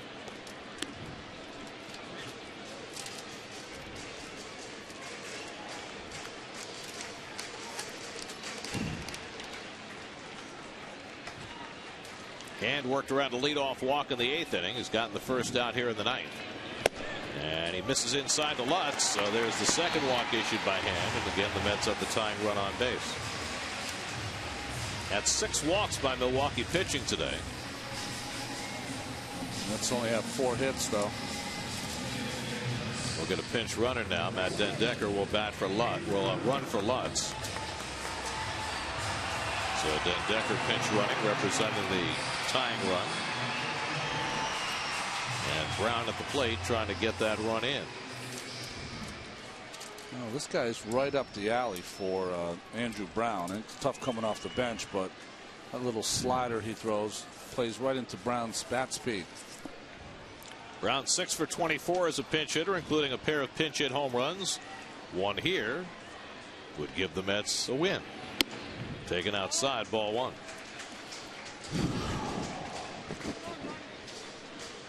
Donovan Hand bidding for his first big league save. Eric Young waiting on deck.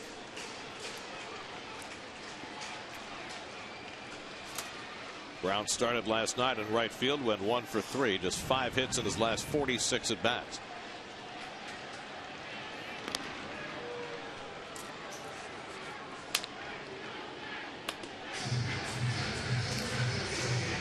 Decker has stolen 4 bases. He's been caught once.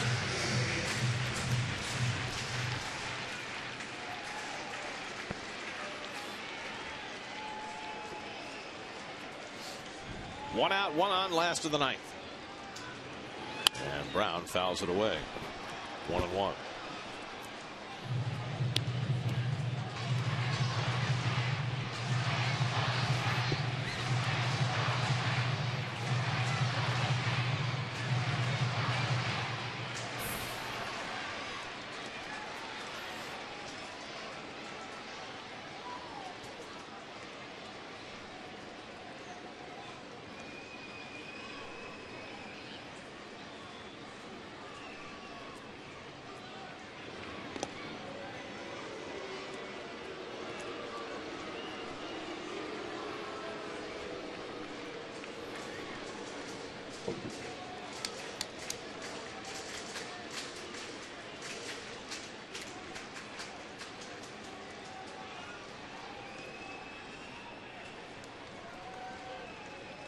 Now the 1-1, and Brown takes it high, 2-1. Well, the Brewers started the day with Jimmy Nelson from the University of Alabama on the mound. They're trying to finish it off with Donovan Hand out of Jacksonville State in Alabama.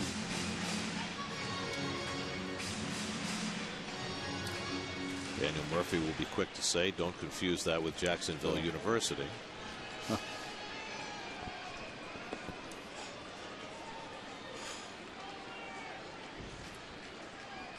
Now the 2-1 to Brown. He threw it by him. 2-2.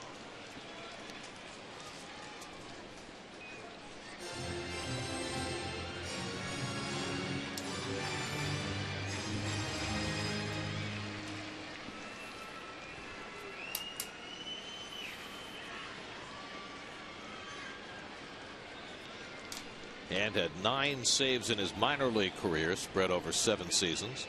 Looking for his first in the major leagues. Being sure to keep Dendecker as close as he can. with Matt carrying the tying run.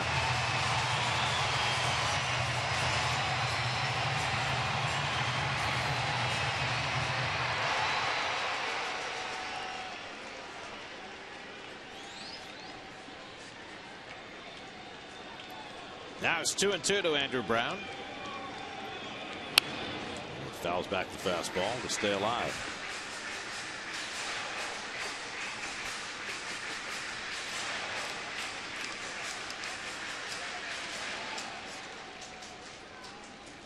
Terry Collins trying to figure out what to do if the game goes extra innings. We're thinking the same.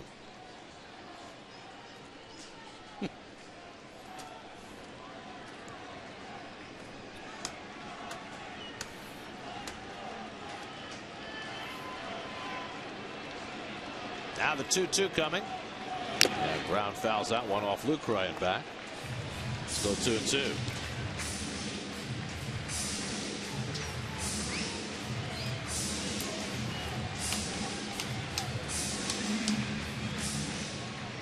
There's John Neese, who's going to be going tomorrow. He'll be looking for his 9th win of the year.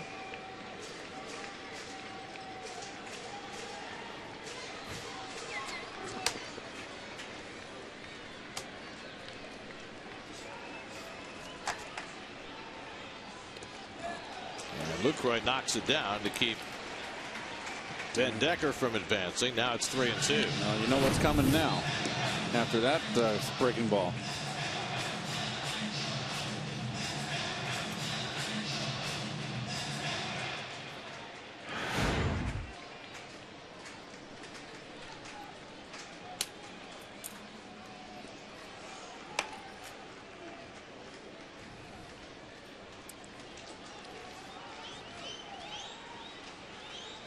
Eighth pitch of the at bat coming from Hand to Brown.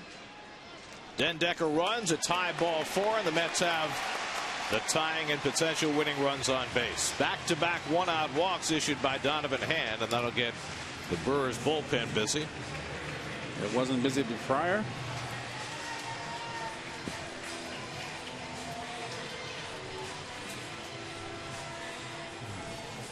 Why do you shamelessly waste my time like this? Says Mr. Hand. Alfredo Figueroa up in the bullpen. Well, he looked good in the first game, Mr. Figueroa. Well, in this series, the Mets with runners in scoring position just 1 for 25. They had an 0 for 14 the other night. A chance here for Eric Young to try and change that.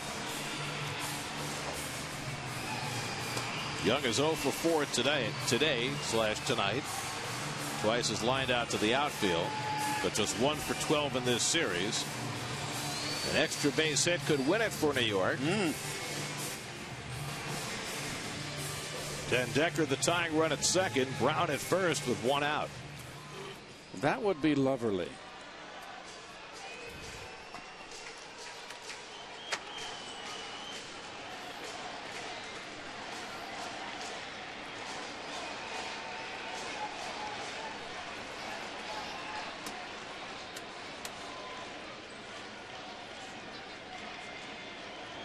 And the curveball from Hand in for a strike, 0-1.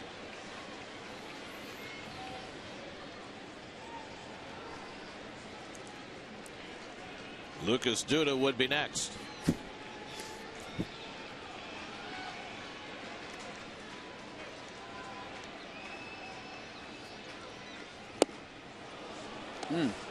Oh, and 2 to Young. Good sinking fastball here from Hand.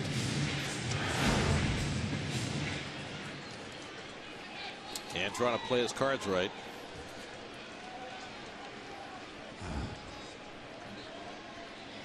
And find his way to a save.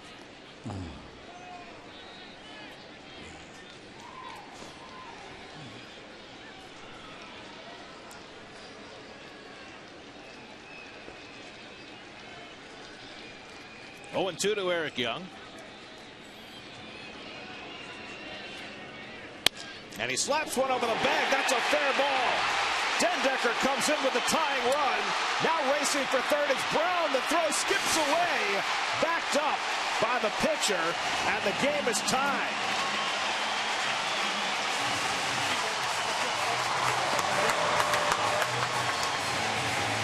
Eric Young drives in the tying run, and now the winning run is on third with 1 out. Well, you don't guard the line, and this is what happens. A lot of managers don't guard the line anymore. It was a good play by Schaefer here. He had a chance at Brown. That's what they've done all year, first to third. But well, Brown gets a little bit indecisive here. A good throw. He's out. It's a single for Young, second on the throw. He drives in his 31st run of the year. Now you got Duda at the plate and right on deck, and they have to decide who they want to pitch to. It's going to be Duda. And I think they may be trying to put together a 5-man infield.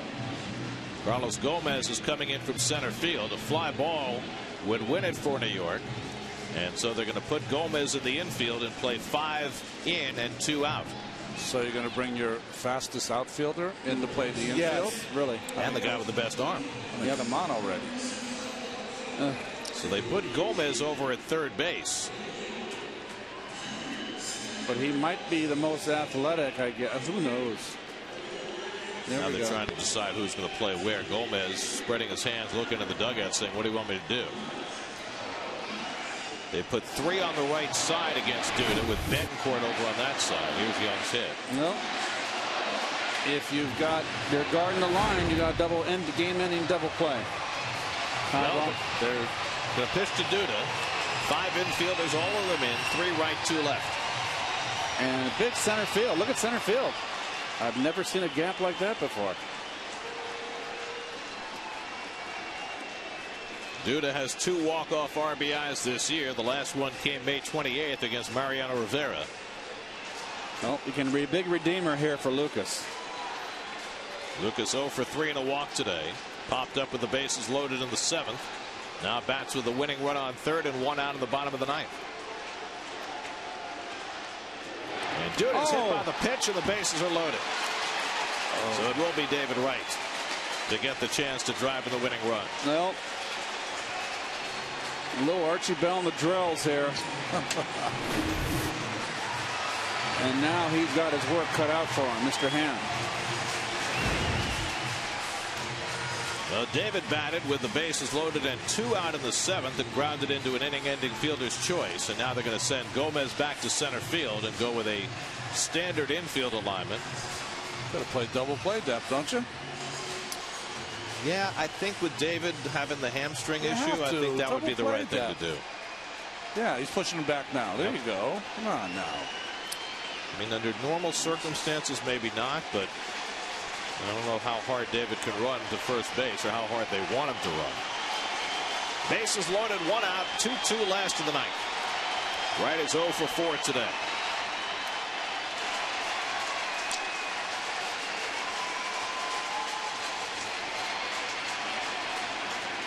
And David takes it in the dirt, and Lucroy does a nice job knocking it down on the backhand. Well, we have seen some pitchers for the Brewers who are throwing pitches that you just don't see at this level. I mean, it's supposed to be an inside fastball. Lucroy, because of his athleticism, wow, able to play the half volley. His hand needs to get some WD-40. 1-0 to right, and David lines one toward the middle, deflected right to the bag, and they turn the double play, and the inning is over. Hand deflected it right to the bag, and the Brewers turn 2 and get out of it without the winning run coming home. Wright distraught. We're heading to the 10th, tied 2-2.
Well, a lot of things could have happened in the Mets' favor. They could have knocked it down.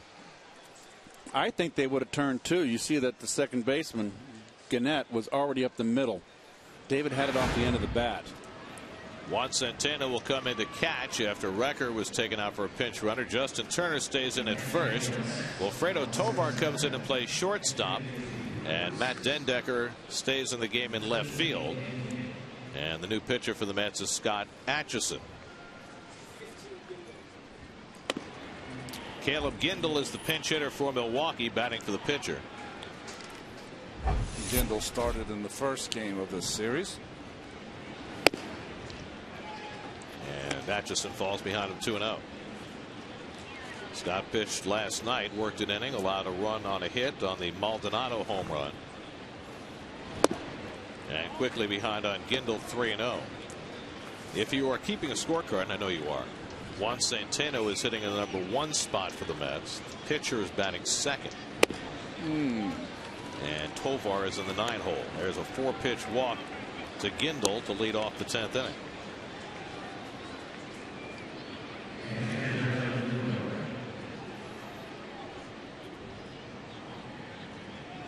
So the Mets are left on the bench with just Wilmer Flores and Travis d'Arnaud. Crisp this game has not been. No, that would not be the word for it. So the leadoff man on for the Brewers in the 10th. And now Jonathan Lucroy has walked twice. And he takes a strike. Lucroy, 2 strikeouts, 2 walks, a stolen base, a run scored today. Was also thrown out at the plate on Juan Lagares' 14th outfield assist back in the 6th. Carlos Gomez on deck.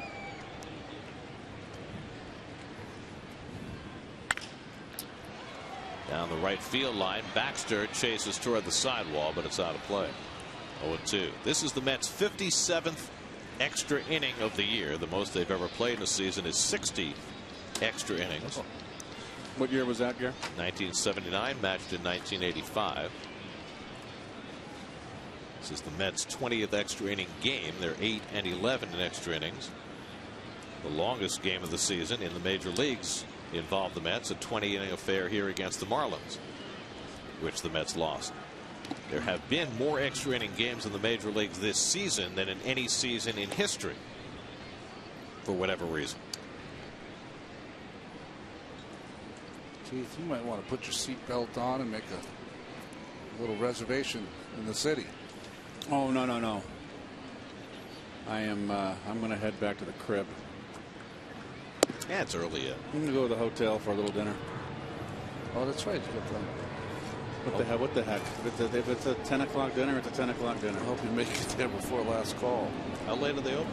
Oh, they're still open. It's Saturday night. Yeah, and I ain't got no money. Sag Harbor's a party town. We know that. Table number 1. 2-2 to Lucroy, and it's low and away. And Atchison, after a leadoff walk, goes to a full count on Lucroy.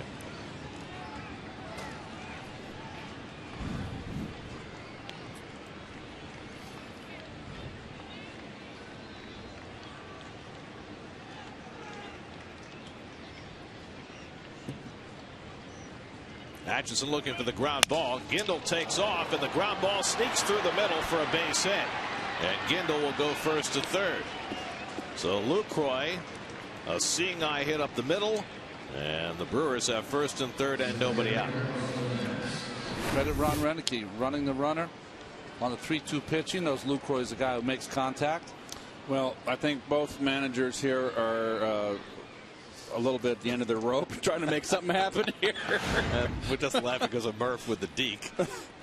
Murph got almost run over there. So now Carlos Gomez with a chance to give the Brewers the lead again. Milwaukee was up 1-0. Mets tied it in the 4th. Brewers got a run in the 8th to go up, and the Mets tied it up again in the bottom of the 9th. Gomez 3 for 4 today, 2 singles and a home run. He's stolen 2 bases. Gindel the lead run at third, and Lucroy at first with nobody out. So heavy lifting here for Atchison, who is the 6th Met pitcher of the day. And Gomez floats one into right center. That'll fall for a hit, and Gindel comes in with the go-ahead run. 4th hit of the day for Carlos Gomez, drives in his 2nd run, and Milwaukee goes back in front 3-2. So Gomez As we showed graphically, loving that first pitch, and he wastes no time. Nope. It's a good slider, and he got him out in front, but it's off the end of the bat, and he just kind of dorks it in there. 73rd RBI for Gomez, a 4-hit game. And Dan Worthington will head out to the mound after Atchison gave up a leadoff walk. 2 straight hits have produced a run. And Milwaukee back in front. Frank Francisco will begin to loosen in the Mets bullpen. Scooter Gennett will be the batter.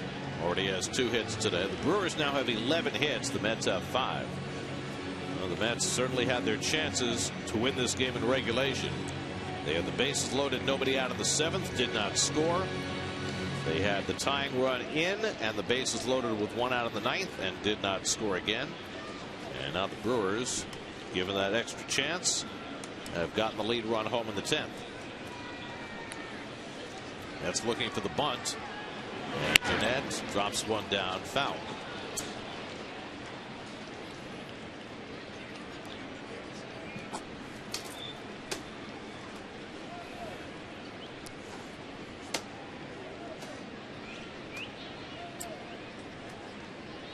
Oakland has lost tonight at Seattle 7-5. That clinches home field in the American League for the Red Sox. And it's interesting for in the National League, St. Louis has won and Atlanta is behind in Philadelphia. That's early 2-1 Phillies in the 2nd. Speaking of Atlanta, how about the comeback that Medlin's had? Yep. There's a good bunt by the Gennett. And Wright makes the throw just in time to get him. 5-4 on the sacrifice. And the runners move to 2nd and 3rd. Since Tim Hudson got hurt here, Chris Medlin is 9-2. He's having kind of the finish he had the 2 was it 2 years ago? Last year. Went 9-0 down the stretch. He won 15 games. Well, last night 8 innings 2 hits to beat the Phillies. By the way, did Cliff Lee not have a game reminiscent of his last year? Yeah. 8 innings, 3 hits, no walks, 13 strikeouts, lost 1-0. Johnson takes him deep. That's it. Game over. Infield in for the Mets against Betancourt. Well, Betancourt has been up with very juicy situations. Cliff Lee in September, Gary, a base on ball, 1, and 54 strikeouts. Wow. Finished 14-8 with a 2.87 ERA. Betancourt hit a sacrifice fly in the 8th that gave the Brewers a lead. Chases a slider out of the strike zone, 1-1.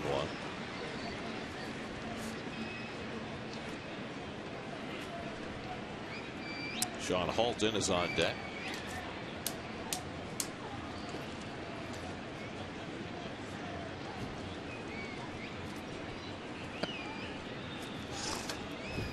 The infield is in all the way around. Only 4 of them. And a fastball strike. 1-2 to Betancourt.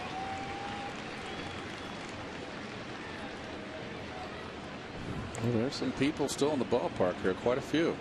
A sprinkling.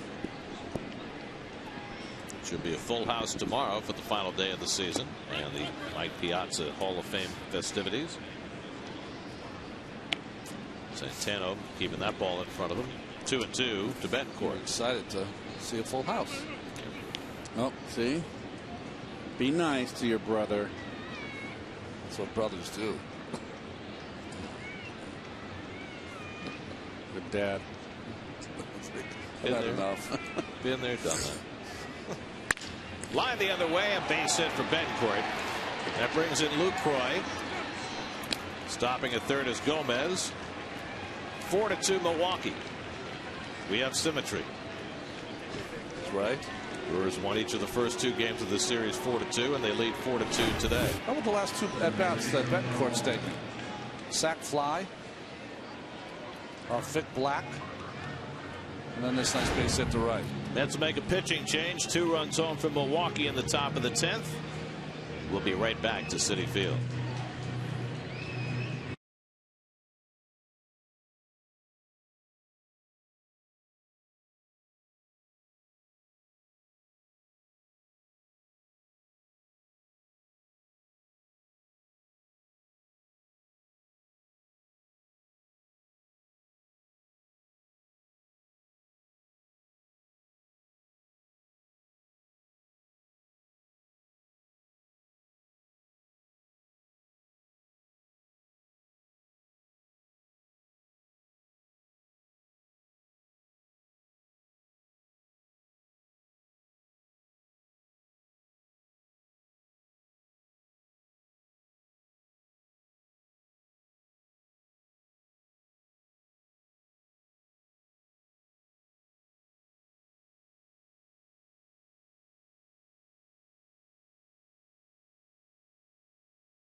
United Bank know-how that's helped customers succeed for 170 years. That's People's United Bank, what know-how can do. Member FDIC. By Emblem Health, what care feels like. And by Toyota. See where Toyota takes you. Test drive one at your Toyota dealer. Toyota, let's go places. Frank Francisco in to try and clean up for the Mets. Caesars Atlantic City numbers on limited amount of work here late for Frank Francisco. Frank worked a hitless inning in the opening game of this series Thursday night. Sean Halton first to face him, first and third and 1 out with 2 runs home here in the 10th from Milwaukee. Halton 0 for 2 off the bench today, struck out and fly to center. And fouls off the first pitch, fastball, 0-1. Well, a rough outing for Scott Atchison. Issued a leadoff walk on 4 pitches to Caleb Gindel, and it tumbled down from there. Base hit by Lucroy. Gomez singled to drive in a run, a sacrifice, and then a run scoring hit by Betancourt to make it 4-2. Brewers now with a dozen hits, 3 of them in this inning.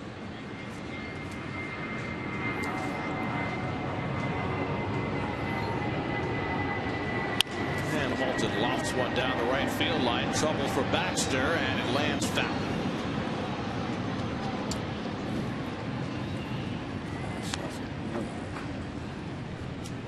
Mustard. Excuse me?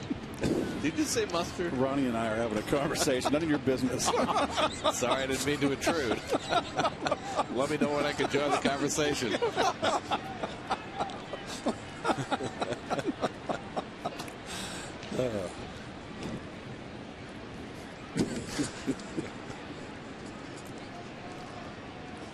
Perhaps you'd like to share it with the class?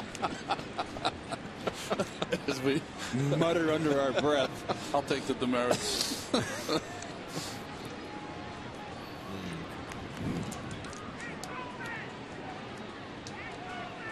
0-2 to Halton, and he struck him out, so the good splitter by Francisco to strike out Halton. That's the second out of the inning. What Mr. Hand did, he went to Spicoli's house. That's right. Made him make up the work there. That's one thing that Frank has shown since he's come up late here this year, is that split finger much better, or forkball much better than it was last year.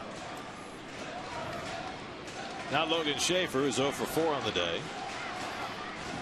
Party group of fans getting a Let's Go Mets chant going.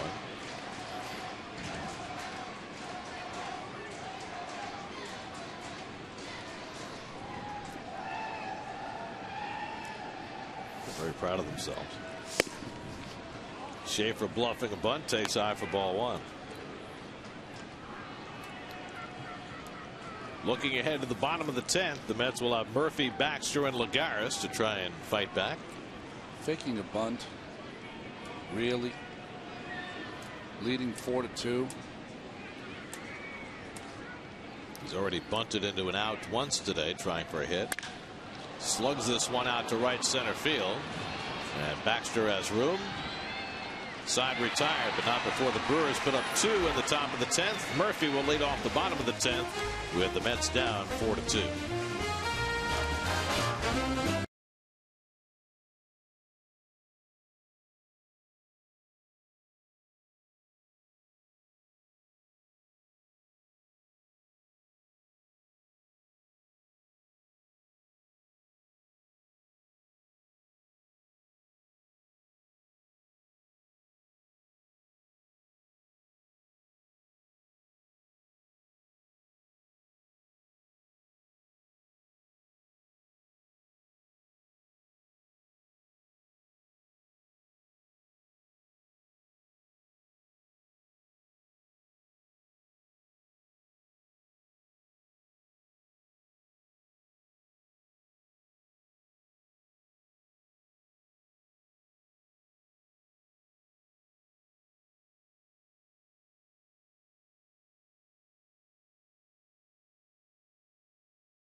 Liked his arm, this Figueroa. First game of the series. Good fastball and curveball. Martin Maldonado will come in to catch, and Jonathan Lucroy moves to first base. So Maldonado will bat ninth as Halton comes out. The pitcher will hit seventh.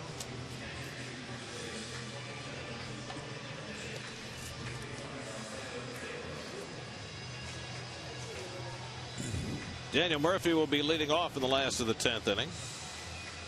So let's see. In a September game where both teams have call-ups, the Brewers have one injured player left on their bench in Chris Davis, and the Mets have two players on their bench in Wilmer Flores and Travis d'Arnaud. It's hard to do in a September game. Exactly. Then d'Arnaud can't play now, even if you tied it up, because he's last catcher. So now the Brewers are trying for a pair of firsts here. Donovan Hand trying for his first major league win. Okay. Alfredo Figueroa trying for his first major league save. Wow. And we have symmetry. And we have symmetry. The Brewers won each of the first two games of the series 4-2, and they've got a chance to do that again. Murphy trying to put a crimp in that plan. Will lead off in the bottom of the 10th. Murphy's 2 for 2, a sacrifice fly and a walk. He's stolen a base. Baxter and Lagares to follow here in the bottom of the 10th. And Murphy first pitch swinging, pulls one foul. Figueroa pitched on Thursday night, worked 2 innings, allowed no runs and 3 hits. You got Murphy on a ground ball, the first batter he faced in that game. 29-year-old Alfredo Figueroa had some brief work with the Tigers back in 2009 and 2010. This is his first extensive big league work. He's made 5 starts for the Brewers this year, in addition to his bullpen work.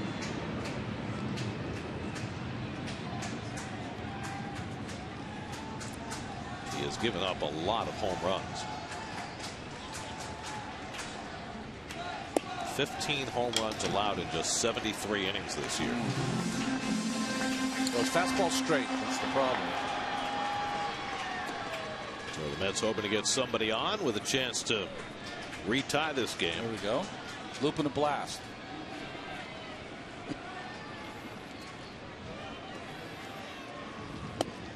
And that's a strike on the outside, 2-2.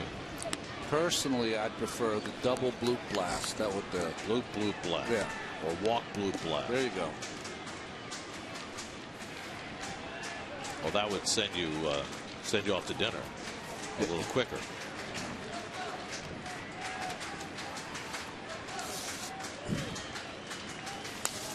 But if the Mets are going to break their record for the most extra innings in a season, they'll probably need to tie, or they'll need a long game tomorrow. I prefer the long game tomorrow. Are you shredding your scorecards? The ones I don't need anymore.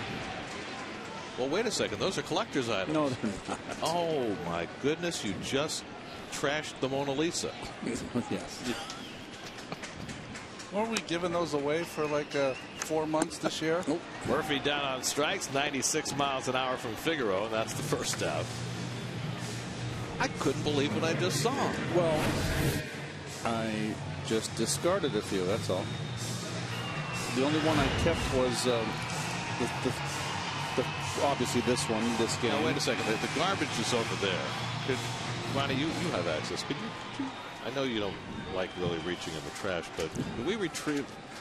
I mean, look at this. These are works of art. Yes, but they're Dice K's game. The only ones I kept was when Nice is pitching tomorrow. Nice's last game. And what if Dice K comes in a relief tomorrow? Oh, well, it's okay. We don't worry about that. We'll roll with it. 0-2 to Baxter with 1 out and nobody on.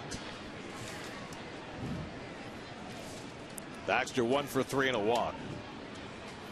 Well, when tomorrow ends, I will have 25 years times 162 scorecards in my attic. Really? Mm-hmm. How many? Every one. Wow. Every scorecard from every game. Are you kidding? Yeah. I've never thrown them away. Wow. I've even got my minor league scorecards. You can dig a fortune. Not really. No, you could make a fortune. Check swing, and Baxter stopped it in time. 2-2. I mean, mine aren't as colorful, and I was never an MVP. That's true. But your ace is in my book. Thanks, Dad.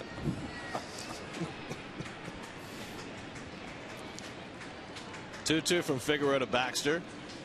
And he lines one into left, and on comes Schaefer, and he makes the stumbling grab. The umpires looking at each other, and finally the third base umpire, Dale Scott, says out. C.B. Buckner at second, Scott at third. They looked at each other. Neither one made a call. And then finally Scott said it was a legit catch, which it was. Oh, what a play by Schaefer. He can play some outfield. I'm telling you. I'm very impressed. Terry Collins is coming out to argue, I think mostly because of the delay in making the call. He's getting on the umpire's laziness. Exactly. Well, that's a fine play by Schaefer. We had a nice one going back against Duda back in the first inning. And now making that one coming in against Baxter. That'll get the Mets down to their final out of the evening. Juan Lagares, the batter, 0 for 3 and a walk. Juan in an 0 for 12 skid right now. If he can keep it going, Justin Turner would be next.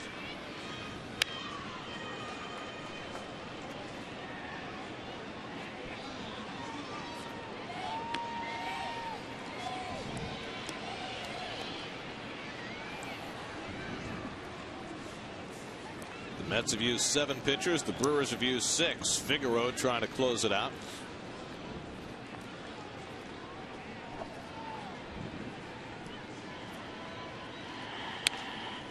And now it's 0-2 to Lagares. Usually the opera ends differently. This one may end with Figueroa. That's right.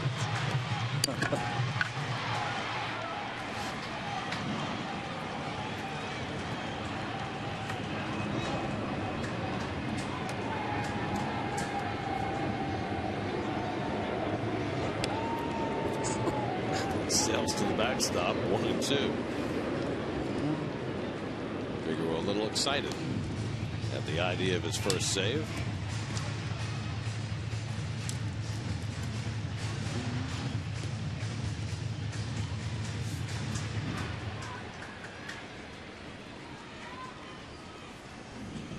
Jonathan Neese tomorrow in the season finale after ceremonies honoring Mike Piazza. Be here early. Curveball fouled down the right field line and out of play. Another souvenir. Stay long enough, there'll be one for everybody. What time do the festivities start? Do you know? They're not saying. Okay. So just but they're saying be in your seats. Be in your seats at noon. Well, not 12:45. 12:45? Yeah. But you don't want to miss anything, so you want to have everything you need by 12:45 in your seat. Well, if you need to stand in line at Shake Shack, get here at 11. Okay. 1-2 to Lagares. And the curveball just missed, and the game's still going. So the skinny man has not yet sung.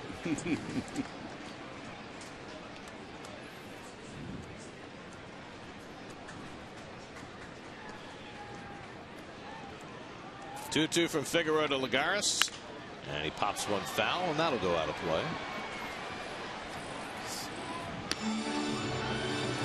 Wow, that ball hit the wire that holds the netting up. That's the first one I've seen.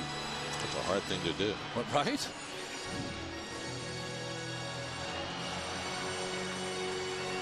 Ball landed and hit that on the way down. Still shaking. 2-2. And Lagares pops one back this way. Camera 2, Al's reaching out like he's going to make a play. You just stay right behind that camera where you belong. There he is. Big Al.